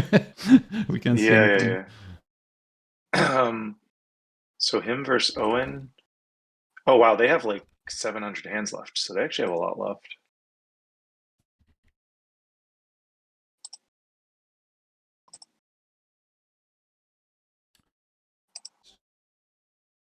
Sushi says, hi, Johan, where can I see the leaderboard? It's on the CoinPoker software. And I'll show you. Right over there.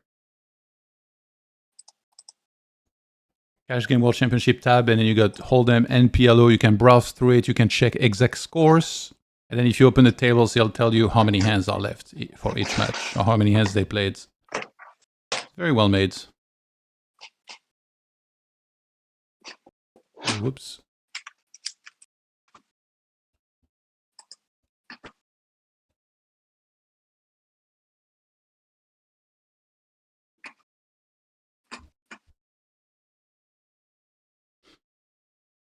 Cry says he has a shot even if he's not going to win against Clickr. Yeah, I think it's if he wins, though, that suddenly his chances absolutely skyrocket. Yeah, so essentially, Owen needs the help from Clickr right now. Hey, is that Veni Vidi? What's up?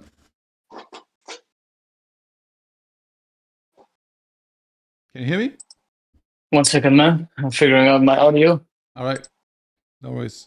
Hi, man. What's up? Hey, can you hear me? Yeah, loud and clear. How are you doing, mates? Yeah, pretty good. I've been running very hot in this challenge. It's a nice change of pace compared to the last 14 months. So I'm a happy guy. How many hands do you have left? Do you know? I have 550 hands left against the GOAT, Sanita. And I have 150 hands left against Amtogood, and like 25 hands or something against Groupwood. So I'm pretty far. I'll play most of my hands on Sunday. Sanita can only play Sunday, so I'm well ahead against Sanita and Amtogood. So looked pretty good, but I've been ahead in the challenge by quite a big margin and lost it before. So I'll. Yeah, the 50 points is a big deal, though, right? Yeah, it's such a big deal. Like if I bother one of those matches, like I'm instantly out, kind of. So yeah, the 50 points. The whole system is.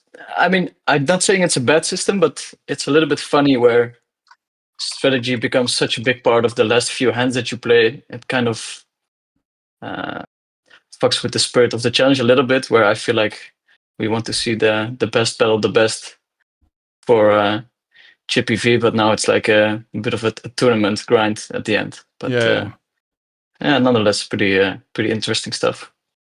Yeah, we were talking previously about if whether 50 points is too many or like, you know, if it should be less. It did seem, I mean, obviously no group has like properly concluded yet, I think for the most part.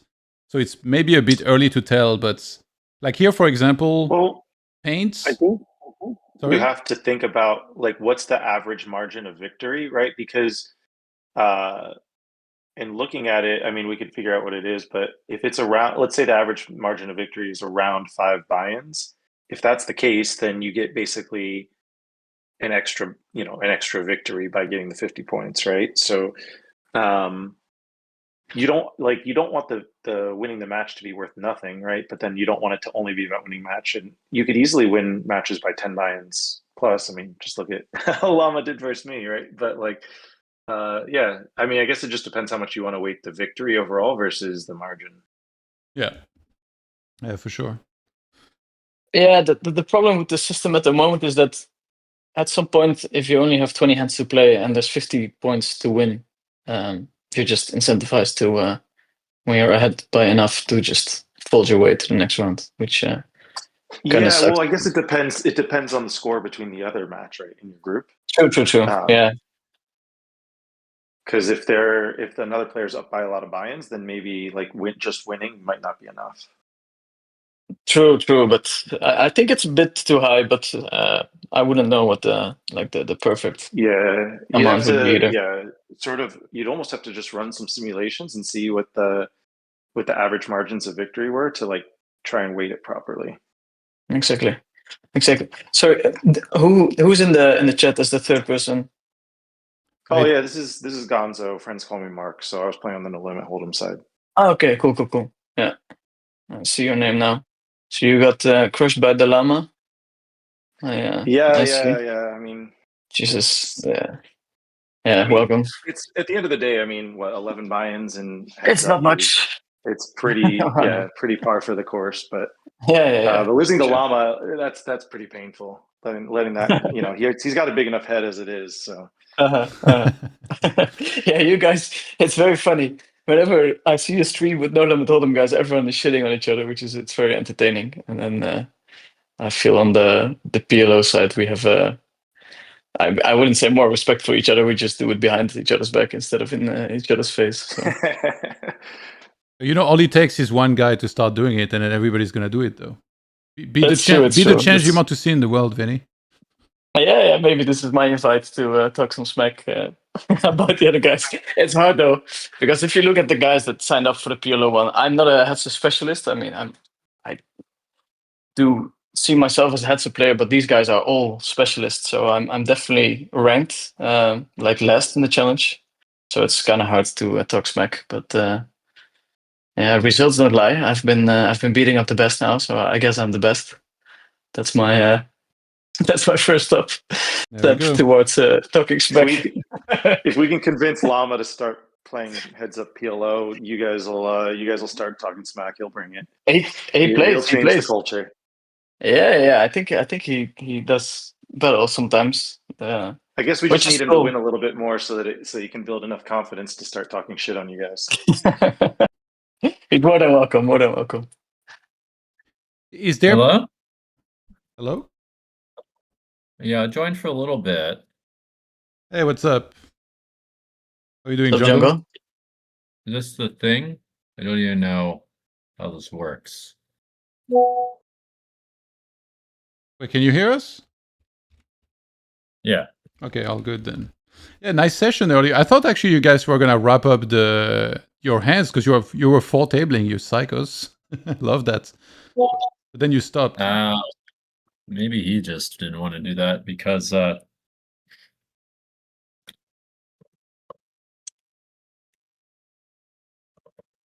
you think the way this was going, that's why he might have wanted a break? Maybe. It did not go well for him. Yeah. For the most part. A lot of run bad, a lot of I mean, it seemed like I was winning NEV too, but you never know. Yeah, there was some wild hand as well. Like you guys, it seemed like the stacks were just flying in nonstop. Is it fine for you to play 4 tables heads up like this? Like it's like no issue, or it does seem like it takes a good amount of effort? Sometimes it's hard to think too fast. Yeah. Depends on the time. Depends on some things. There was a tough opponent, yeah, a bit. I was timing out a little bit. Yeah. Some weird spots, yeah, but it can be done. Yeah, it looked like you managed quite fine. Yeah, now you're up 112 points over Flushie, and then you don't have too many hands left. I think it was like 200 maybe. And you're up 62 points over Xiaojun, so any plans to maybe take it a little easier, or you're just going to keep up with the aggression, try to win as much as you can, and then go on to the next round? Isn't the goal to win as many points as possible? Isn't that how it works? So you get 50 extra points per match that you win, and you're winning in both matches. And like by a very large margin. So like for them to come back like now would take like nothing short of like a miracle. But if you want to secure your spot into the semis, I already won for Xiaojun, right? You didn't finish all the hands, right? I think we finished them. Didn't we? No. Otherwise, No, you guys have hands left. I Yeah, don't know you- how many, but it doesn't have the crown thing. yeah, I'm gonna open the table and check because you would have gotten 50 extra points if that was the case. Okay, let me see. No, oh my god. This time it happens.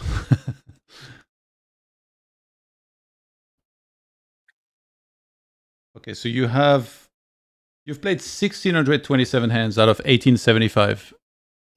So you still have 200 hands plus to play against Xiaojun. And you're up 62 points. How many hands do I have? 1627. So like 250 hands just about left. So it's like 200 hands or something. Yeah, 250 pretty much. Okay. And then it's right now it's looking like, so if you, unless something crazy happens, you're pretty likely to be the one that gets the most points out of any player, which means that you then will pick your opponents in the semifinals out of any of the other winners from the other groups. Which so far looks like Crassifisk, Llama, and then in Group D, we don't know, maybe Prodigy, maybe Paints, Clickr looking less likely. Okay. Yeah, Paint actually now is within striking distance. He's 4 points behind Clickr and he's winning against Prodigy. So if he wins both matches, you see Venny, he might be the one to get 2 match wins where he gets all the points that he needs to move on. Yeah, it's quite a big swing. Yeah.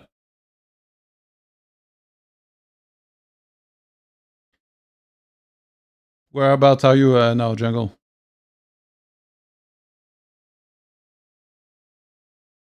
LA. Okay. So you're just playing from like a laptop or something? Yeah. Damn, cooking the best in the world from a laptop, eh? As opposed to what? A desktop? Yeah, like a big monitor, I don't know. I know, a good office No, chair, home, snacks. No, I don't have a big office chair or anything. What about you, Venny? Where about are you? Somewhere in Europe. Okay. Somewhere in Europe, where the sun is shining. But I do have a nice desktop chair and a desktop and the whole shebang. I'm not as talented as a Jungle. I actually need to max out everything, other than You play mostly online, poker. right? So mostly online. I play some of the Tritons. Those are kind of worth it to travel off to. But I have to be honest, like mentally, what you put yourself through when you're running super bad in those tournaments, and I do take a huge chunk of myself when I'm playing 100Ks.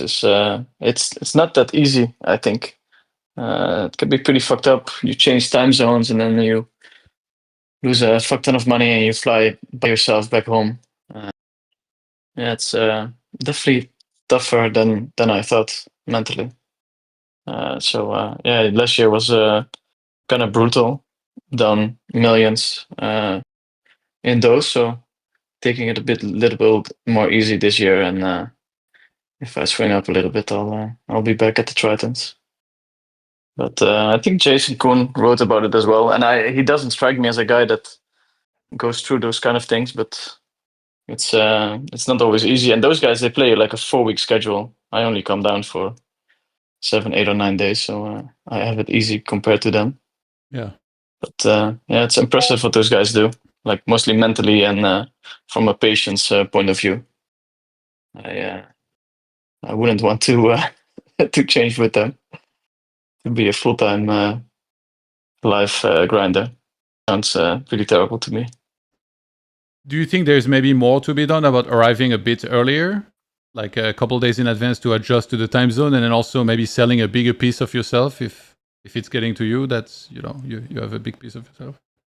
Yeah, but Yeah, then I it's not worth it from an EV point of view, right? So if I travel out 3 or 4 days early, and now I'm selling half of my action, I literally like water down my potential winnings by almost 50%. So then not going would be the most logical option, and just grinding online.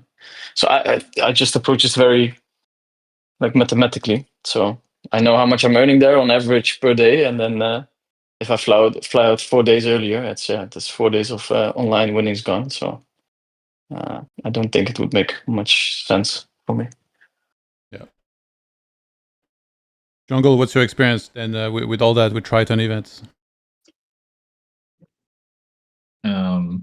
I've run pretty hot on them. I just think that the variance is going to be very high because, I mean, I don't know. I played a million of those. I played a bunch of them where there was not like one thing I could do.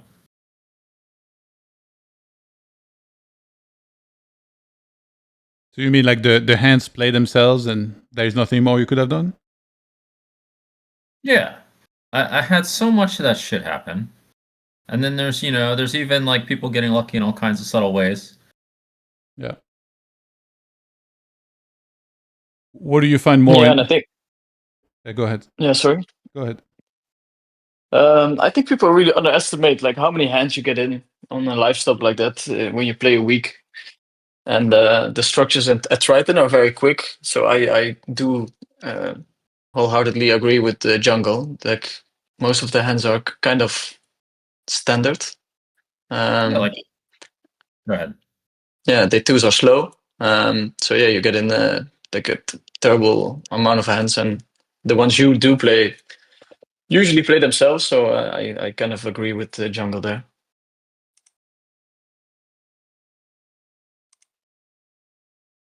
Was Triton the most enjoyable tour that you guys have played, or because of, I guess, how renowned it is, playing in the series was also very special? What did you guys think in regards to that? I prefer Triton by a lot. WSOP is like, if you consider that you're playing a 50K tournament and a 100K tournament, and then the perks that you get for playing those tournaments are quite low. Like Triton is everything you want and more. Like the best dealers, the best care, everything is covered except for your flight. So I think Triton is way better. Of course, WSOP has this like epic ring to it, and like winning a bracelet. I remember watching the WSOP main event day in and day out. Norman chat on in the commentary box, and just watched like 60 hours of main event coverage. But if I had to choose, I'll choose Triton over WSOP every day. What about you, Yeah, Jungle? I'd rather choose Triton. I mean, if you play WSOP, man, it's really quite a grind. It's not very luxurious to play there. And yeah, it's just I mean, the mix games aren't bad. It's good. I like the mix games. Like that's how you win a bracelet, really, is play fucking mix, and they're just so bad at that. But the fields are much smaller. The mix games are higher variance. What was I gonna say? So, but yeah, the Tritons are much better experience in general. I guess those have small fields too. Yeah. By the way, Paints took the lead for a second. He's now only down 1 point. So anything could happen. They got 180 plus hands left. So he's only down 1 point. What, from me or what? No. In his match against Clickr, Paint is only down 1 point. So they are close to even. And then because he's up against Prodigy, if he wins this match here and then he gets 50 points and he's beating Prodigy, there is a very high chance that Paint then advances from this group. It's a pretty big deal because he started this match today down like a whole bunch of points, like maybe 2-3 binds, I want to say. Now he's having a really strong comeback. Oh, yeah, I was going to say, yeah, you won the Players' Championship twice, by the way, Jungle, which is absolutely nuts. Like, I have some friends that play high stakes. They told me it's basically like the event that everybody want to win, sometimes even over the main event. Like, the notoriety of it is like insane. So you want to win the main more, for sure. Yeah. Oh, we rather win the main. Yeah, I get that. Somebody's asking in the chat what the best EPT stop is. What do you think, Jungle? I really like Monaco. I don't like Monaco, to be honest. Why Yeah, not? more not Monaco itself, but more like the casino is nice. The flight is not too far for me. Montenegro for Montenegro. They have EPT as well. oh EPT. Are you talking? EPT, yeah. Oh, you said Triton.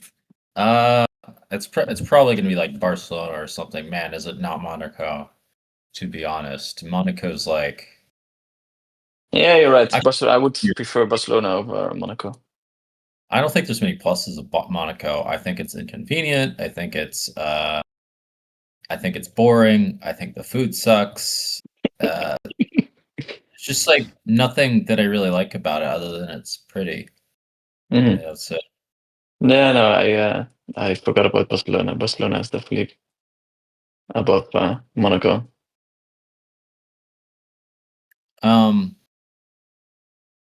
I wish they would do more locations and more easier ways to do things inside the city because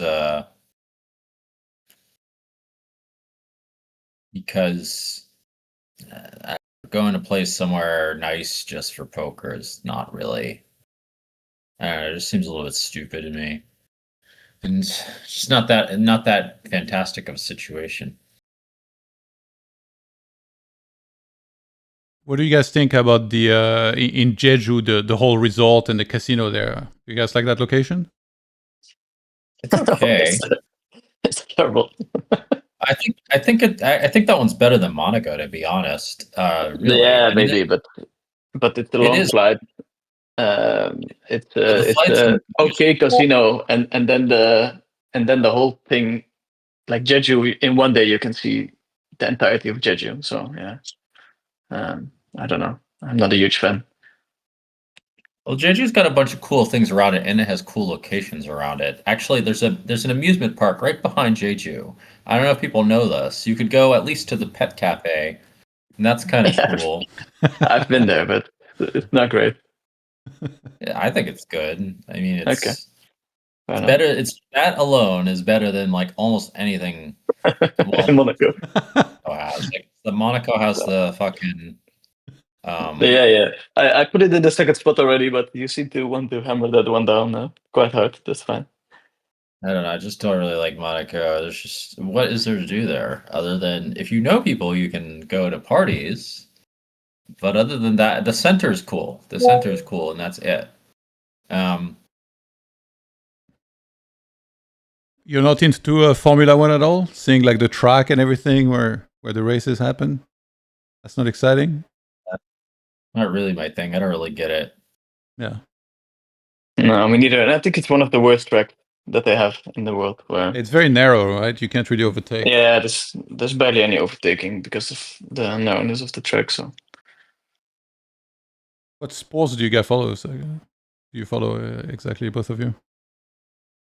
Yeah, I used to be a huge UFC fan, but I have to say it's been pretty boring the last 18 months. I think. Yeah, it's gotten worse for sure. Feels like it feels like they're selling out a bit. Like I used to be super involved and watch all the big cards for sure, and then most fights of on those cards. But nowadays, even the bigger ones, sometimes I don't even realize that they're on, and I don't know exactly why. Like it's hard to pinpoint, but it feels like they're selling out a little bit. What other stuff? I mean, there's this whole new champion or Champions League thing. It's kind of cool. So many matches. Yeah. I lost interest in football, but I regained it a little bit, so that's nice. What do you watch, Johan? Well, how do I pronounce your name? Johan. Johan. Okay. What do you like to watch? I used to follow UFC just like you and kind of like dropped off interest-wise. It's also like main card starts at 4 a.m., so it's just obnoxious. Like Saturday morning, right? Or like Saturday night into Sunday morning. You just like wreck your whole Sunday. Yeah, rewatch them unless it's like a super sick card. I don't like watching if it's not live, pretty much. So and also a lot of my favorite fighters stopped fighting, and I followed for a while. So what happened with Stilama? What happened yesterday? Something happened? Yeah, people in the chat asking. He was going kind of wild, and I think saying Okay. some things that maybe don't belong on the stream. So just to be safe, we deleted the VOD. The derogatory terms or what happened? Yeah, Just calling other people out? yeah. I can't say like on the stream, obviously, but Okay. some stuff Okay. that's yeah. Yeah, he was getting out of line, that's for sure. He was on like a 24-hour bender type thing, and yeah, I mean, it was funny, but it was, yeah, I think Yoan's correct. Like, you probably have some stuff in there that could potentially. I mean, I've heard Twitch is quick with the ban hammer on stuff, right? So you got to be careful. Yeah. How about you, Jungle? Yeah, and then Sorry, go ahead. yeah, there was What's something that? with the jungle and dating stuff as well. I saw in the chat. Yeah. Well, the simple thing to say about that is to just get to open the doors to a lot of events and synchronize the exchange of value between all the participants and hosts, and also the I mean, I might try to just do that for poker first, just because that might be very hard for multiple sectors, and then to have an organized central database of etc. I mean, most events can work that way. I mean, it's not so hard to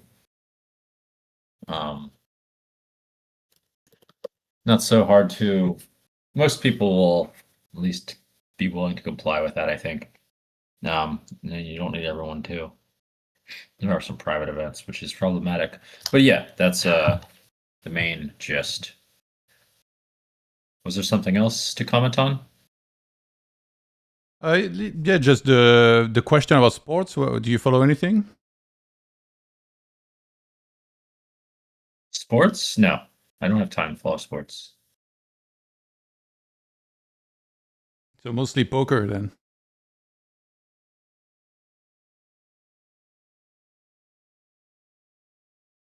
I don't really follow poker. I mean, I only follow news a bit. Yeah. I don't like to follow these things. It's just not really. I don't know. Don't like to be too just follow people that much. I don't know. It's that kind of thing. I think that's what it is. All the stuff like gossip, drama, like you don't want any part of, I guess, right? Sometimes that's fun to pay attention to, but yeah, it's don't follow too much of people's careers that closely. Yeah, you mentioned on Twitter, I saw a bunch of times wanting to expose the people that like weren't paying back debts and stuff like this, but I guess it's like within your own scope of like what you know. It's not really you going about and paying attention to what anybody else is saying. But I thought, yeah, it's very interesting because like most people wouldn't dare doing that. I do due diligence. If I think they're a scumbag, then I expose them, basically. Yeah. Meaning, if I think that if someone's just they can't pay their debts and is trying and is just totally broke, and not degenning it off,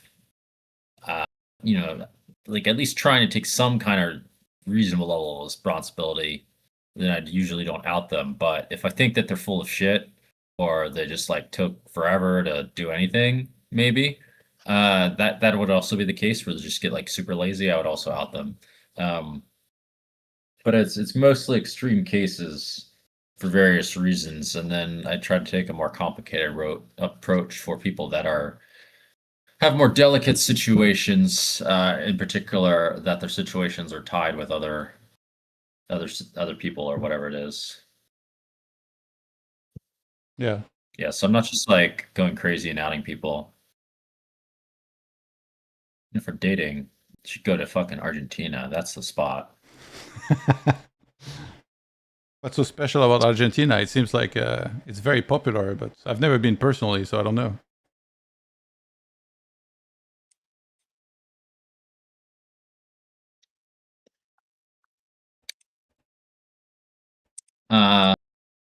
Cheap. There's lots of things to see. Like girls are very hot and open.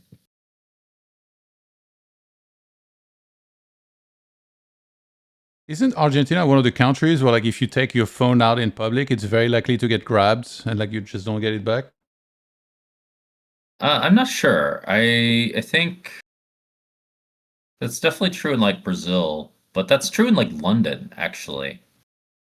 That's true in Paris. It's true in Barcelona. I had that happen to me in London. Wow. That's sick.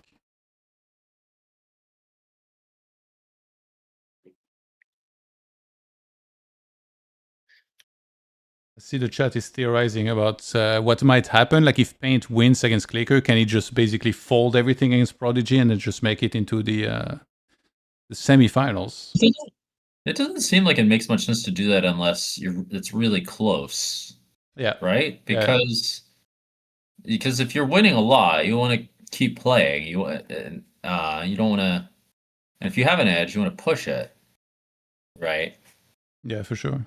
I guess we know your plan with Flushy and Xiaojun, eh? You don't want to fucking fold. Yeah, but you get 50 points for a win, Jungle. So there's a couple of spots where it's worth it not going for it. Not for you though. You should just continue doing whatever the fuck you were doing because it's working quite well. Well, I took subtly different approaches versus Flushy and Xiaojun. I mean, I think I made a couple significant mistakes. Not too many. I think I made one big one versus I don't know. There was one weird ass spot versus Xiaojun. Actually, I wanted to check. But he probably just has it a lot. So I really think about it. Do you know if you're above Eevee in those matches or under? I'm running hot.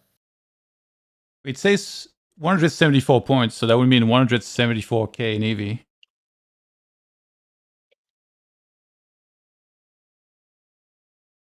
Oh, Sealama has the most points. Yeah, right now, but he finished one of his matches. He already got his 50-point bonus. Yeah, so he got 50 points from that. So when you win, you get a 50-point bonus too. So Yeah. you'll catch up and pass him. Exactly. If you win both matches, you get 100 extra points. He already got 50 of that. So technically, he's at 158 right now. You're at 174. Oh, okay. I mean, I guess I can lose. I mean, it's possible. Yeah. I mean, anyway, like it's, you know, there shouldn't be any like really easy matchup, right? It's nice to pick if you think you have an edge over someone, but I mean, I don't know how you feel about it. Like, is it important for you to pick your opponent in the semi? What? Would it be important for you to get to pick your opponent in the semi? Because if you finish with the most points, you pick who you play against in the semifinals. Guess it's, I don't know, a little bit, not that important. Yeah. I don't know.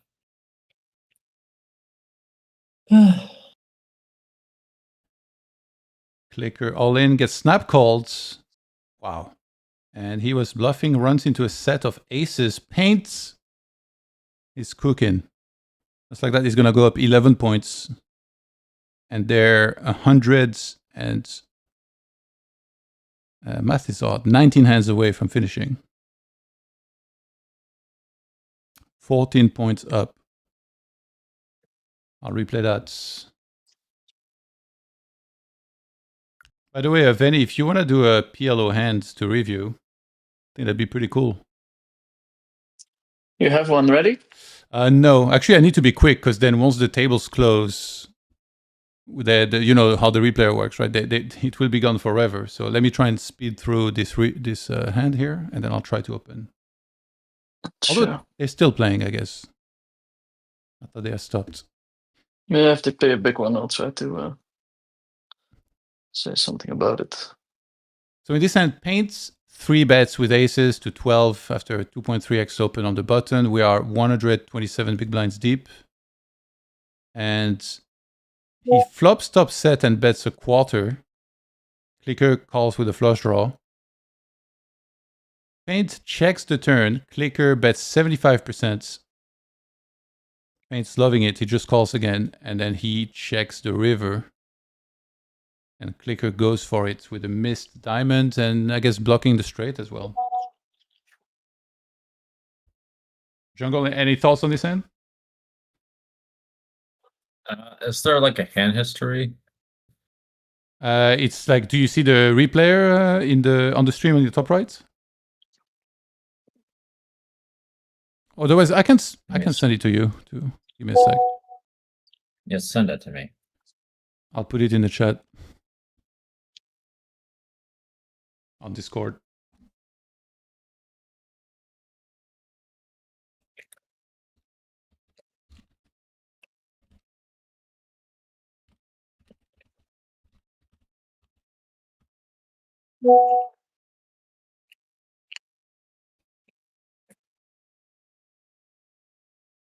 Okay, I'll try and look for if there was a big PLO hand that's simultaneously. It's paused. The hand, or he must have snapped there, right? With the aces. This looks like kind of a standard hand. I think what's his face is not folding instead of aces. Yeah. Well, what do you think about the way he played it? Because he 3-bet, then he bet quarter on the flop, and he just check called turn and river. On the turn, there's 2 flush draws. He does block one of them. It's standard. Okay. I mean, you could check raise, I guess. I should check. Check raise might be better for some people. Usually that kind of hand is slow played.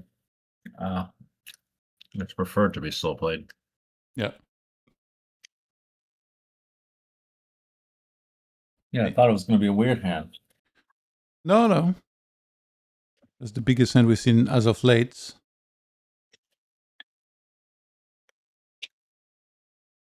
Yeah, I didn't find any big PLO hand in the... I think they've been resetting tables, so it's also not helpful.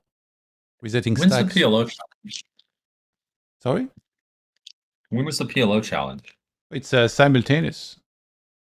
Oh, I didn't know that. I would have played the PLO if it was a different time. Yeah, well, maybe next time. I don't know. If you're crown champion, Jungle, you can play me some PLO, no? Huh? What? If you're crown champion in the No Limit Hold'em event. Oh, I guess I gotta go for the PLO.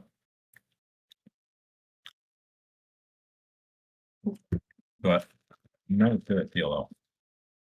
Jungle won the Players' Championship twice. He's not worried about the PLO.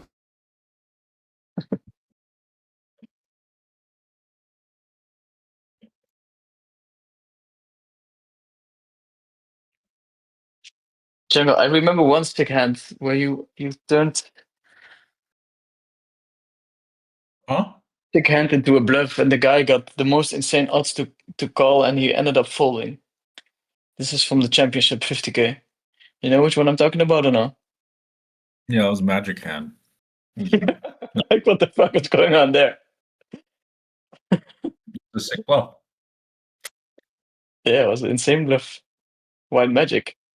It was magic. What are you talking about? Look at it.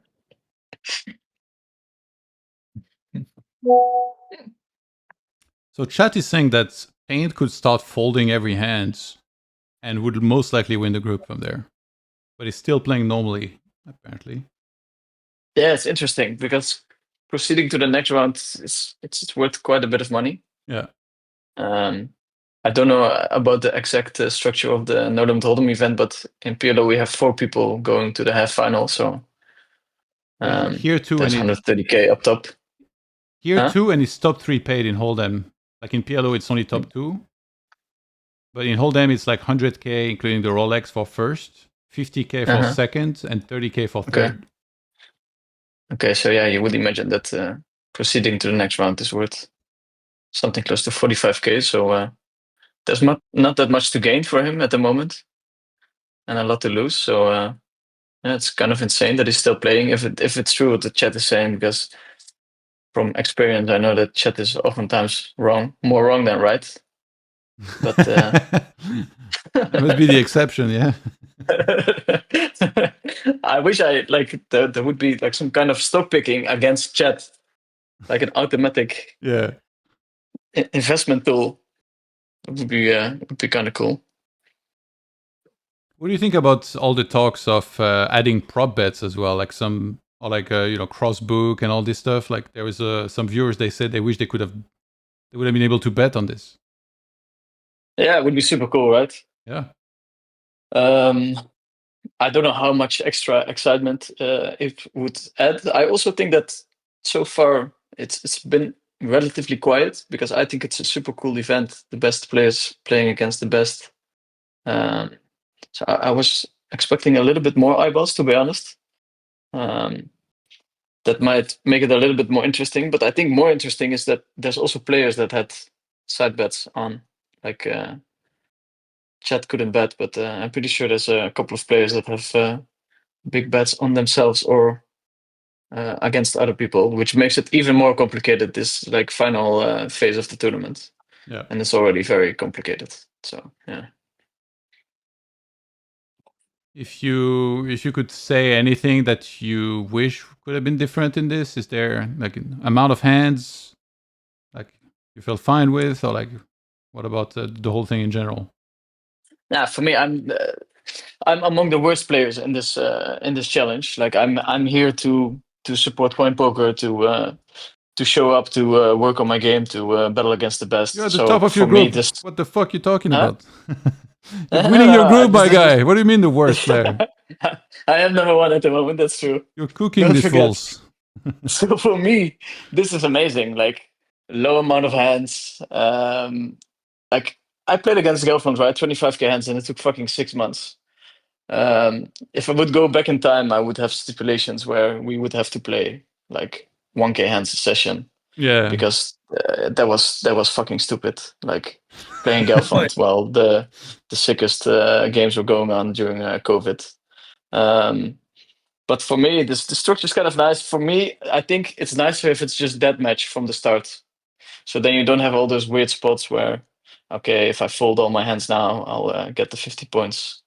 That makes it a little bit anti-poker, I think. So Yeah. for me, that would be a little bit better.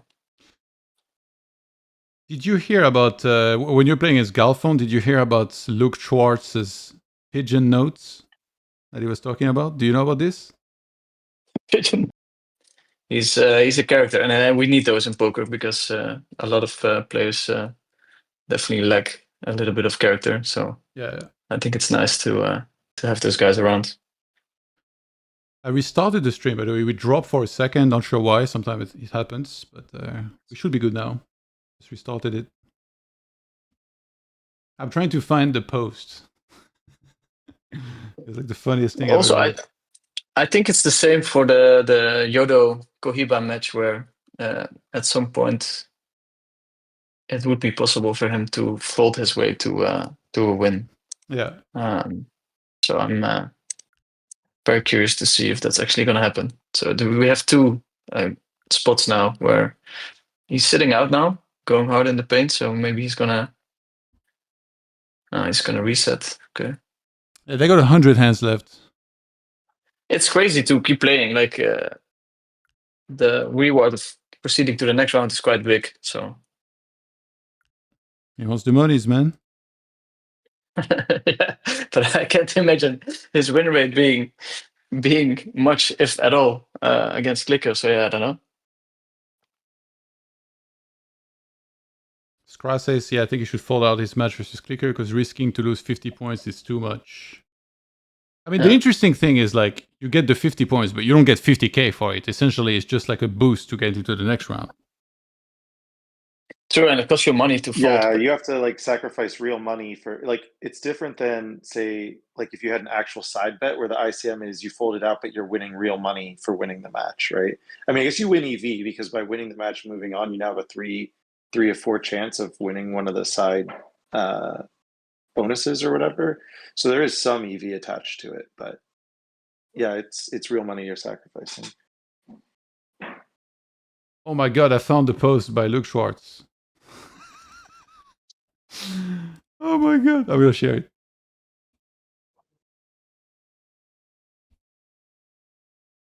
If you haven't read this masterpiece, you need to read it, my guy.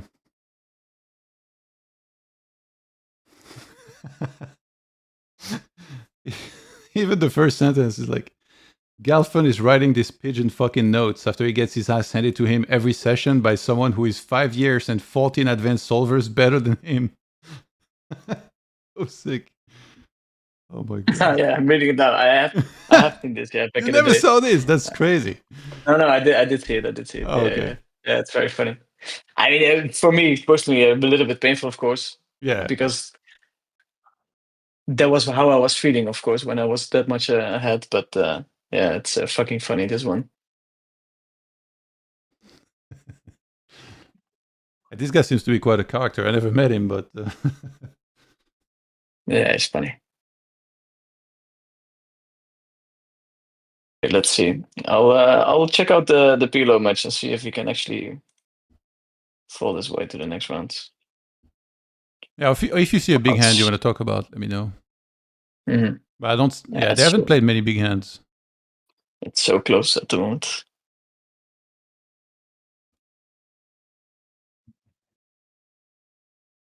Paint only up 7 points now, and less than 100 hands away from finishing. Yeah, so you need 7.5K of a lead to fold your way to the next round with 100 hands left. So on average, you lose $75 a hand when you start just open folding. So it's literally a couple of $100 away from locking in this match. Like if he wins 2 pots, he's there. That is sick. But I don't even know if he wants to do it, which, I mean, I like it. It's pretty baller, but it's just 4-betting. It's, yeah. I think he's just gonna ride it out. Queen 8 on the flop. Action on paint in position. Yeah, big one.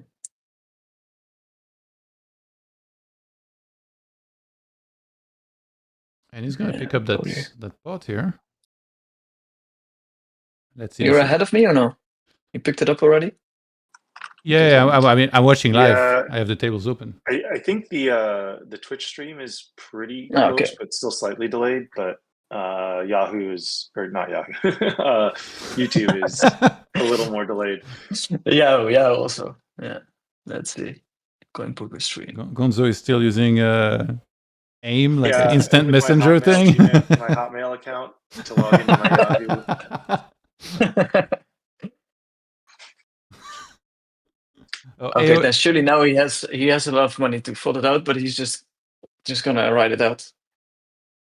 Well, but the thing is, he's still got a lot of hands against Owen. Okay. So there's a lot to be. I guess, yeah, getting the 50 points is worth a lot to boost, help him against the match against Owen. But there's so much to happen still, I guess. Yeah. Because how many hands do they have left in this one right here? Less than 100. 90 or something. Yeah. Okay, so yeah, so he would sacrifice what, about 5 7K points by folding out? Because he's got like 80 hands left or something. Yeah. So you sacrifice 5 points to win, and you get 45 out of it essentially, or 43, whatever it ends up being. Yeah, it's 7.5K per 100 hands. Right, and I think they have like 80 hands left. Yeah, so 6K, 6 points. So you literally gained 44 points. It's pretty big, but yeah. Yeah, and you give him 6K in real dollars to win 44 points. Maybe and I don't know the rules. A little bit closer first. Number 1 and 2 proceed to the next round or no? Just one. Yeah, only the first. Just one. Okay, so he's probably not guaranteed if he folds it out. Yeah. Okay, exactly. Okay. And also, I wonder, you can do other things to just play lower variance and not, so he could still lock up the 50 points probably without sacrificing a full 75 BB per 100, right? So he could just play really nitty, Yeah, and nitty. maybe just lose like instead you lose 10 BBs 100 or something. Exactly. Yeah. But it's a dangerous game. Well, yeah, It's so hard it- to model it. It's it's impossible to figure it out on the fly. So yeah. well, you have to know like how much is your opponent adjusting to that. Oh, he expects he's going to be nitty, so he's just 3-betting and jamming in every spot, and now he's picking up a bunch. Like, Yeah. 75 hands left. And Paint Okay, is so up in the PLO match, 8 points. we have 110 hands left. Yeah. And 13 Yodo points. up 13 points, which is 13K. wow, they're close too. And to fold yourself out, it's like he's right there now. If he wins a pot or two. Well, and in yours, because 2 people go through, just winning the match. Two, yeah. He's guarantees guaranteed. You, right? Yeah. So he's guaranteed. So for him, it's the straight swap between what is it, 30K in EV versus whatever he loses, which would be, it would be 13K. But yeah, So he's gonna do it most likely, right? I would think so. Yeah. But we're gonna find out now. He's still betting. They're playing a big pot here on the But fourth table. how many prizes there are? There's three prizes, or just top 2 get prizes? Top 2. 100K up top with a Rolex and 30K for the number 2. So Okay, so you still only have 50% chance. If you make it 3, you only have 50% chance of getting one of those prizes. Yeah. So it's, what is that? So I guess that's still equal to like 65K in EV or something. yeah, so like 30 something K for proceeding to the next round. Yeah. Okay. Yeah. A fair deal, I think. He won a big pot, so he should, if he does it, he should really sit out now and do it, I think. But maybe like I play a couple of hands and then see. I don't know. It's tempting. He's got a devil on his shoulder whispering for him to go for it. No. He has to do whatever. I prefer if people play it. It's like way more baller, but it's probably long term not the best idea.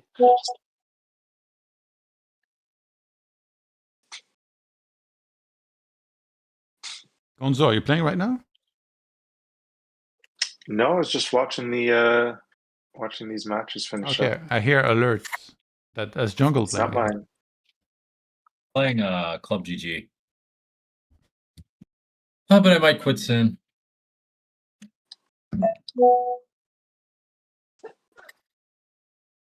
So Paint's 60 hands left, 8 points up. For Paint versus Clickr. Has he started folding everything? No, he opens button on the right side, defend on the left side, he's still playing.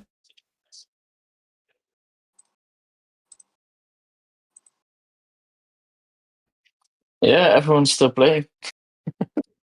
It turns out I'm a sucker for EV and not as big of a baller as these guys. Earlier, when you were talking about going to Triton, by the way, you were talking about the time zone difference and stuff. Like, how many days in advance did you try to go to like adjust best to it? Well, yeah, one day, so no adjustment. But usually those tournaments start quite late. So if I would wake up here in Europe at 9 or something, then I would literally wake up and go straight to the poker table there. Yeah. So it was kind of doable, but man, I had nights where I fired off a couple of 100K bullets, and you don't sleep all that well after doing that. So at some point it becomes a grind. I remember last time I was in Jeju, I entered the hotel, and if you make a couple of day 2s, you basically don't leave the hotel for a week. So yeah, it looks very glamorous, but that was a real grind, that one. Did you try the local specialty, the black pork? Yeah, I've actually traveled around on the island itself. I think most players don't do it. It's quite nice. Like you have a couple of nice sites, and the people there are super friendly.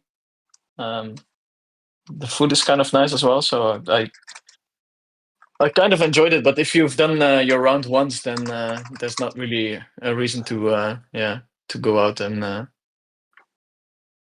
do touristic stuff after. So it kind of sucks because they have to stop twice a year. So when it came around the second time, I was like, oh, But it's I'll sit also this one out for it's sure. near a lot of cool places, right? You could go to Seoul, you could go to Tokyo, like Yeah, for sure. But make a trip of it. make a trip out of it. Sure, if you make a trip out of it, it's super nice. But if you're just going back and forth and you drop 500,000, you're really second guessing your life in the plane back. The post-event holiday sounds different all of a sudden.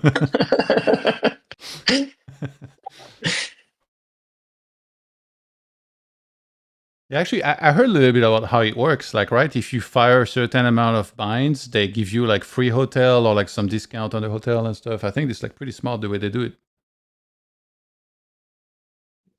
Sorry, I have to respond to someone. One second. No worries. Let's see where we're at. 1831 out of 1875. So 44 hands left. Paint up 10 points. A full bind currently. And still playing all of it.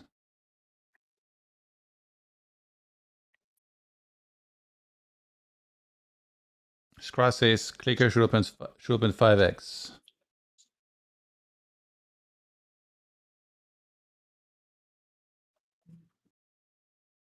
And then, yeah, pretty sure we're going to hear from Paint after this.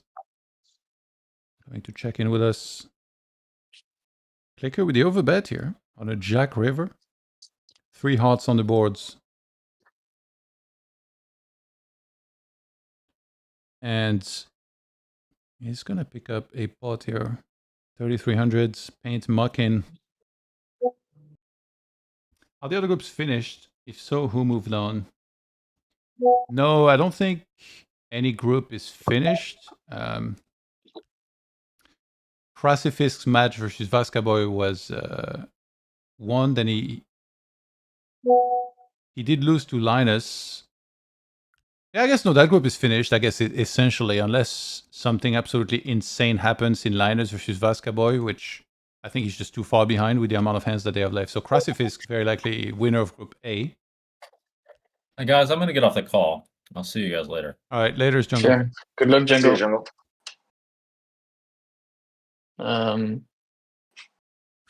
I'm also back.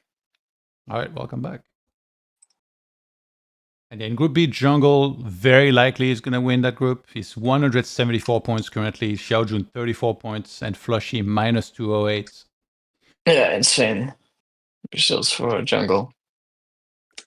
Group C, Lama 208 points, and then Gonzo and K-Rab minus 53 and minus 55. So yeah, I guess essentially we're really starting to see like who's winning in every group by different margins. Like Group A is the only one that's like truly finished, but the other two, it seems pretty obvious. Jungle like must be like, I don't know what percentage, but it must be a very heavy favorite. Lama, it's pretty much wrapped up. And then in Group D, that's where we don't know. Because Prodigy is 92 points right now, but Paint is 57 points. But the thing is, Paint is winning in both matches. That's 100 extra points if he wins in both. And right now he's only up 5 points with 23 hands left. Sorry, 33. Wow. So, I mean, this is getting to the point where I think folding out is like you're not sacrificing that much actual money at this point, and locking up the win seems pretty valuable. Yeah, he might just not There's know. 30 hands, so you're sacrificing like 2.25K in EV, something like that. Wait, does he have a big enough? I mean, his lead is very small. How about at least defending? 2.2 point. You're sacrificing 2.2 points. Yeah. So like you're sacrificing 2 points by folding out, which is like just over 2K. But how about seeing flops? You know, like low limits, like 1-3 style. You know, they always want to see a flop. Jack 4 suited, like call any raise. Let's see, like maybe a flop, a flush draw or something. What about defending and then open min raising? Yeah, but then the problem is you have to defend a flop bet, and then you can't and then you fold. Okay, now you're even, right? But do you think Clickr would put ICM pressure on by going aggro? I think he has to. Yeah, you right? can. Yeah, you can. of course. How many hands do they It's have? kind of Sorry, why I missed that it. How many hands do they have K-Rab left? and I 24 were left. closer to Llama, like our match would have been much more interesting at the end because like that spot where he jammed for a lot over the pot, like if I had a chance of catching Llama or he did, right? It's this weird thing where it's like I need the 50 points versus him, and so Yeah. it puts a lot of pressure on me. Like I think I just have to call tighter than like assuming it's just chip EV. Yeah. Okay, but I'm pretty sure that with this amount of hands, he's way better off just looking in the 50 points. Yeah, because It does seem like he won't, though. Like He hasn't been 1.5 folding. He's sacrificing like 1.5K in EV. Yeah, but Sorry, Yeah. 1.5K in Yeah, but he's not dollars, doing so it. gets- No, yeah, He's still opening. He's clearly not doing it. Yeah. He's clearly. I mean, Clickr should just be like 3-betting him 100% here, right? Like, Yeah. why would he have Yeah, any yeah. folds? 18 He hands. shouldn't be folding to an open. 18 hands left. Yeah, he literally should have 100% 3-bet range, I think. Yeah, just rip it. It feels like he's folding now. Okay, Paint might be folding out now. He's folded a few in a row. We'll find out here with the Yeah, I what he think does. so, Yeah. Okay. Wow, he made it more exciting than he had, I think, which is it's nice, but Yeah, he's folding out now. Goat stuff. It'll be interesting if he actually raises a hand, like he has aces or something, and he just raises.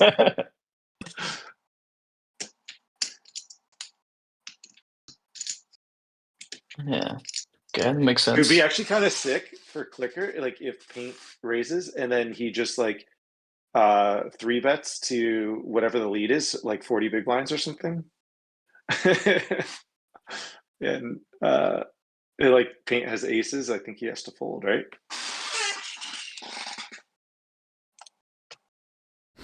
That'd be pretty sick. How many He's hands? calling. He's calling. 2 hands left. 2 hands. Oh man! He's up 4 points. he has the aces and he just can't fold. For sure, he's 3-betting aces. He's like, fuck this. I mean, it's real money, right? Except It's this like, one. I gotta get the money. All right, it's done. It is done, I mean, guys. Clickr should, man. That'd be, man. How does Clickr not just raise him there on the turn? Wait, so it's over anyway. I think that hand doesn't count because it says he already got the Oh, points. that's why he- So Okay, that one was an extra hand. Yeah. That makes more sense. Yeah. That one literally doesn't count.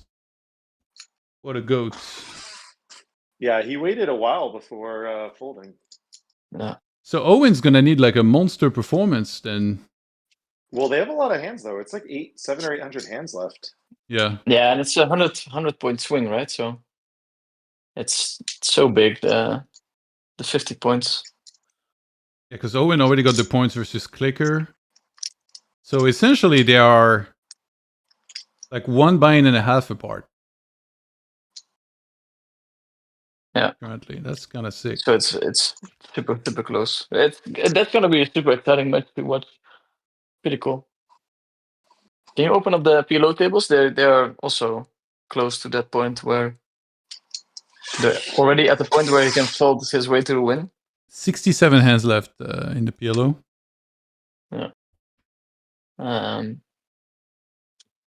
So he's currently having a 16-point lead, so 16,000. We still have 65 hands to play, so he could fold his way to the win. But when you're leading kind of comfortably, you can thread the how do you say, the rope and Thread the needle. Yeah. thread the needle and just like play hands, not 3-bet. Yeah. Try to push down the. You don't have to sacrifice the full 75 BB 100. Yeah.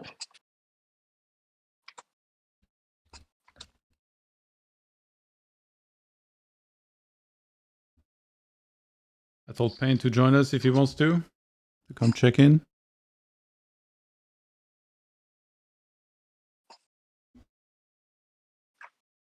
We still haven't really seen a big hand, by the way, in PLO, have we? No, and I think it's kind of logical because Yodo really doesn't want to bloat the pot. Yeah, but come on, it's PLO. You know, you get a wrap and a flush draw. It's all going in. Yeah, okay, but you stop free betting then. Yeah. It's hard to get the money in. I got one hand actually in the replayer here. If you want to have a look, we only saw the hand of one of the players, which was Yodogoki. Maybe it would be cool to hear your thoughts on at least one hand. Okay, so here we have it, right? He's betting a hand that is 100% a free bet. Yeah. So he's clearly going for lower line in terms of variance. Check calling again on the turn, which is kind of standard. COHIBA is saying I have a high flush or I have nothing, so I think we don't have much of a raising range here. Okay. So we get a call and then sure if the river ace, and he checks again. Yeah, which is very nice, right? Your opponent has even less showdown value, and our opponent checks. It's nice because you have these undercover hands now that you usually would always 3-bet, but doesn't get the last bet in. Is there block betting as well, a bunch in PLO, or not as much?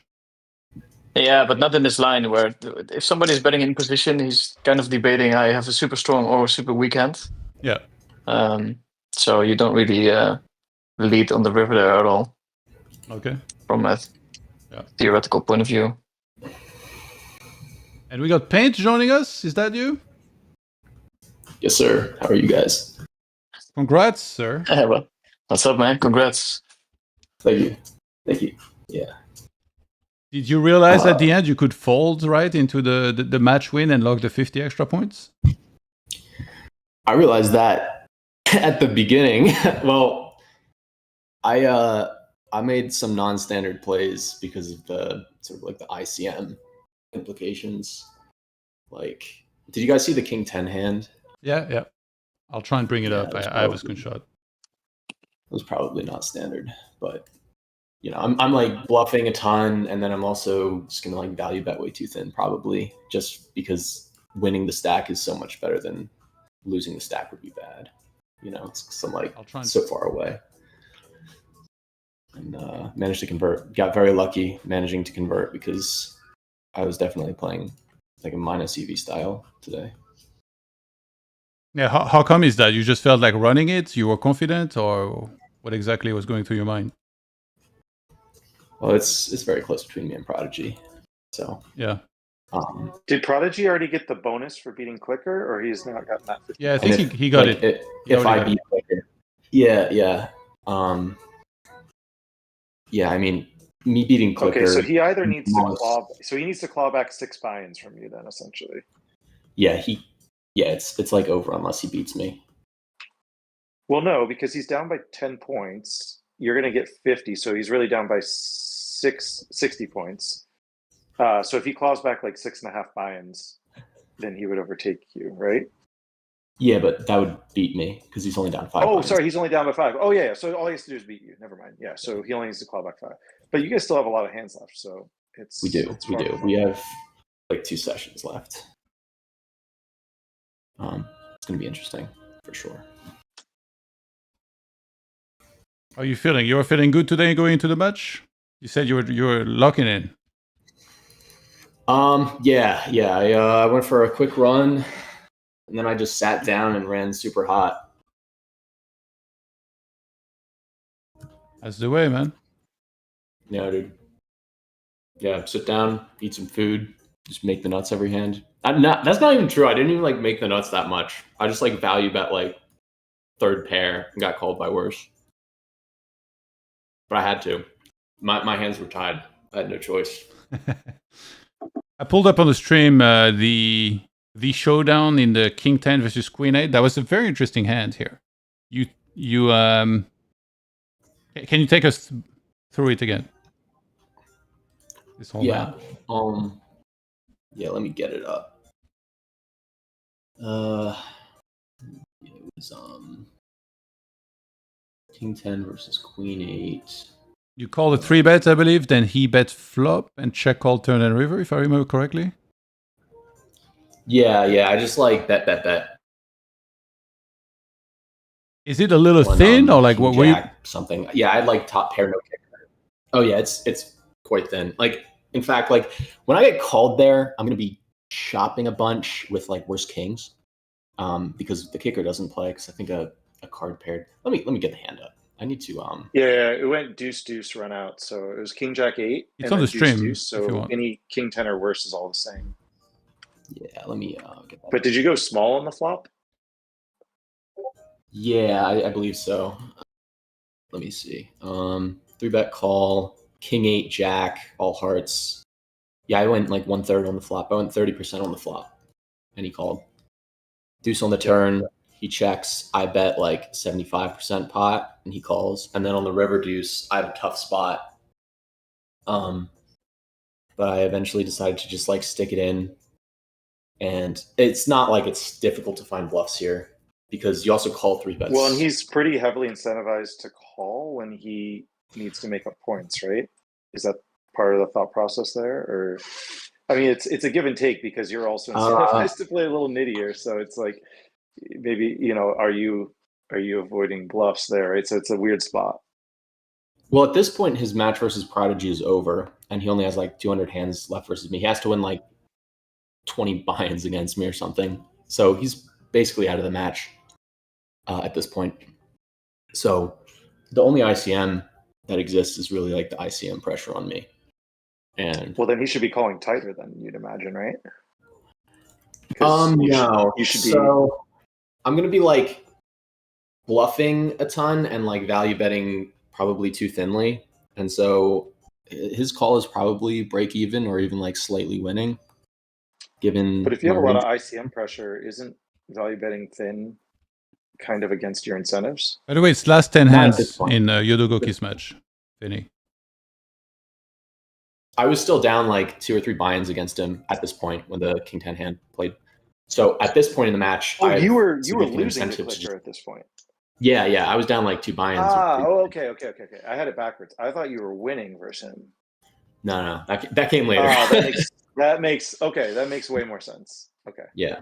So I'm just like, he's gonna have like some second pairs with a heart. He's gonna have some third pairs with heart. He's gonna have like queens with heart. Yeah, you're just trying to play a lot more bigger pots and make him. Yeah, either he has to fold and you win a big pot, or he has to call. Yeah. Okay. No, that makes a lot more sense. Yeah. Vinny, 5 hands left. Yeah, so guys, I have to go. I've got some action popping up. All right, good luck. See you later, boss. Serious action. Cheers, thank you. Awesome, Okay, so awesome job, man. Within one buy-in, they're playing a 4-bet pot. Thank you, mate. Right? Ciao. Or they're playing a 3-bet pot and they're within one buy-in. I mean, obviously, he can fold before he gets to that. It's literally like the last few hands. 12:48. So 2 hands left, including this one, I'm guessing. Right, but I'm saying he's playing this 3-bet pot. Yeah, oh, he calls. They're within one buy-in. Oh, man. I always knew those PLO guys were degens, man. Nah, but it's different because he can't go all in. It's different than no limit. So like the most he can do is put in 5,400. Oh wow! And he's COHIBA jam, I dare you. Wait, which one's winning? Yodo's winning. Okay, he's putting it. It's already complete. I think maybe that hand didn't count because you already got the yeah. So Yodogoki will advance then. Okay. So it's the same thing that happened with the paint and Clickr match where that last hand didn't count. Yeah. I just played it normally because we were like, oh man, he's actually playing this pot. What if he loses? But then we realized it didn't count. Yeah. So yeah, this group is fully over then, and we have Yodogoki advancing in first place with this, and Lukaku in second place. Tony and COHIBA eliminated. Wow, that really sucks for Tony. So close, 102 points, and he won 2 matches. That is sick. And then in Group B, Vanny in the leads. Just add him on. Yeah, congrats to Yodogoki. What's the plan, Paint? When are you playing the last hands against Owen? Probably like tomorrow or Sunday. I might Okay. do like a really long session tomorrow, and then or just split into two and do one tomorrow, one Sunday. Not today for sure? Yeah, I'm done for today, man. I get to celebrate. I'm gonna go celebrate, bro. I'm winning my group now.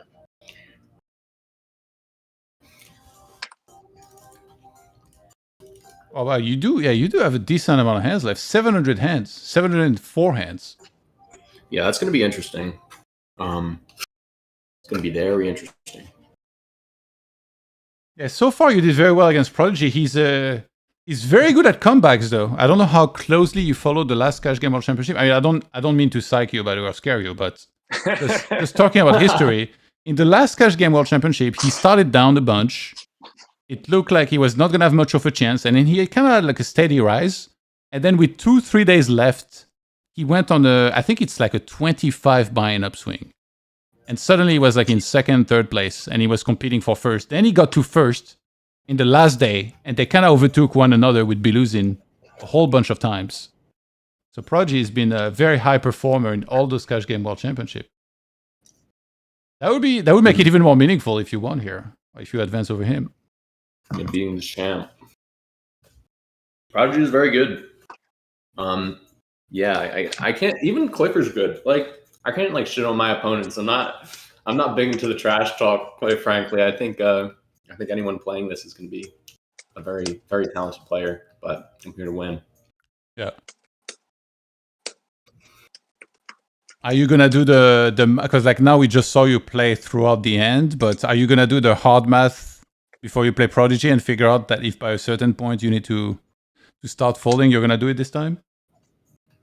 Well, technically, it depends how far out you are, right? Because you could start folding, but you're just literally handing over $50,000 of real money, right? So it's like, yeah, how much actual money are you willing to sacrifice?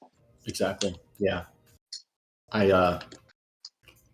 It's going to be an interesting last couple matches against Prod, for sure. But I'll hang in there. Are we gonna see some vlogs about this? Maybe this is pretty sick, man. Are you recording your session for the good people so you can review them? No. If I make it to like the finals, there will absolutely be a vlog. I don't have any content for the group stage yet. I'll probably make like some Instagram stuff for the entire thing. Like we'll have hands from all the different stages. Yeah. But yeah, it'll be good. I will feed the baby birds. I'm really stoked for you, man. Congratulations. Thanks, man. That was a really good match. And yeah, I think we're going to wrap up the stream. So big shout out to you two for joining. And if you guys have any last few things you want to mention, now's the time. Man, go first. What's your socials? Where can the good people follow you? Oh, I'm at GHitPaint on Twitter or X. And I am at Hard in the Paint Poker on Instagram. And YouTube? Oh yeah, YouTube. Shit, that's probably the most important. Hard in the Paint Vlogs. It's Hard in the Paint Vlogs, and yeah. All right, perfect. Gonzo? Yeah, I mean, nothing in particular. Just shout out Llama for winning all the money.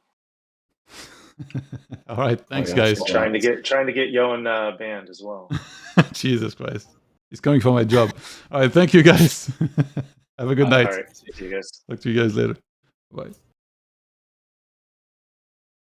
All right, another fun stream. That was the third stream today, by the way, guys.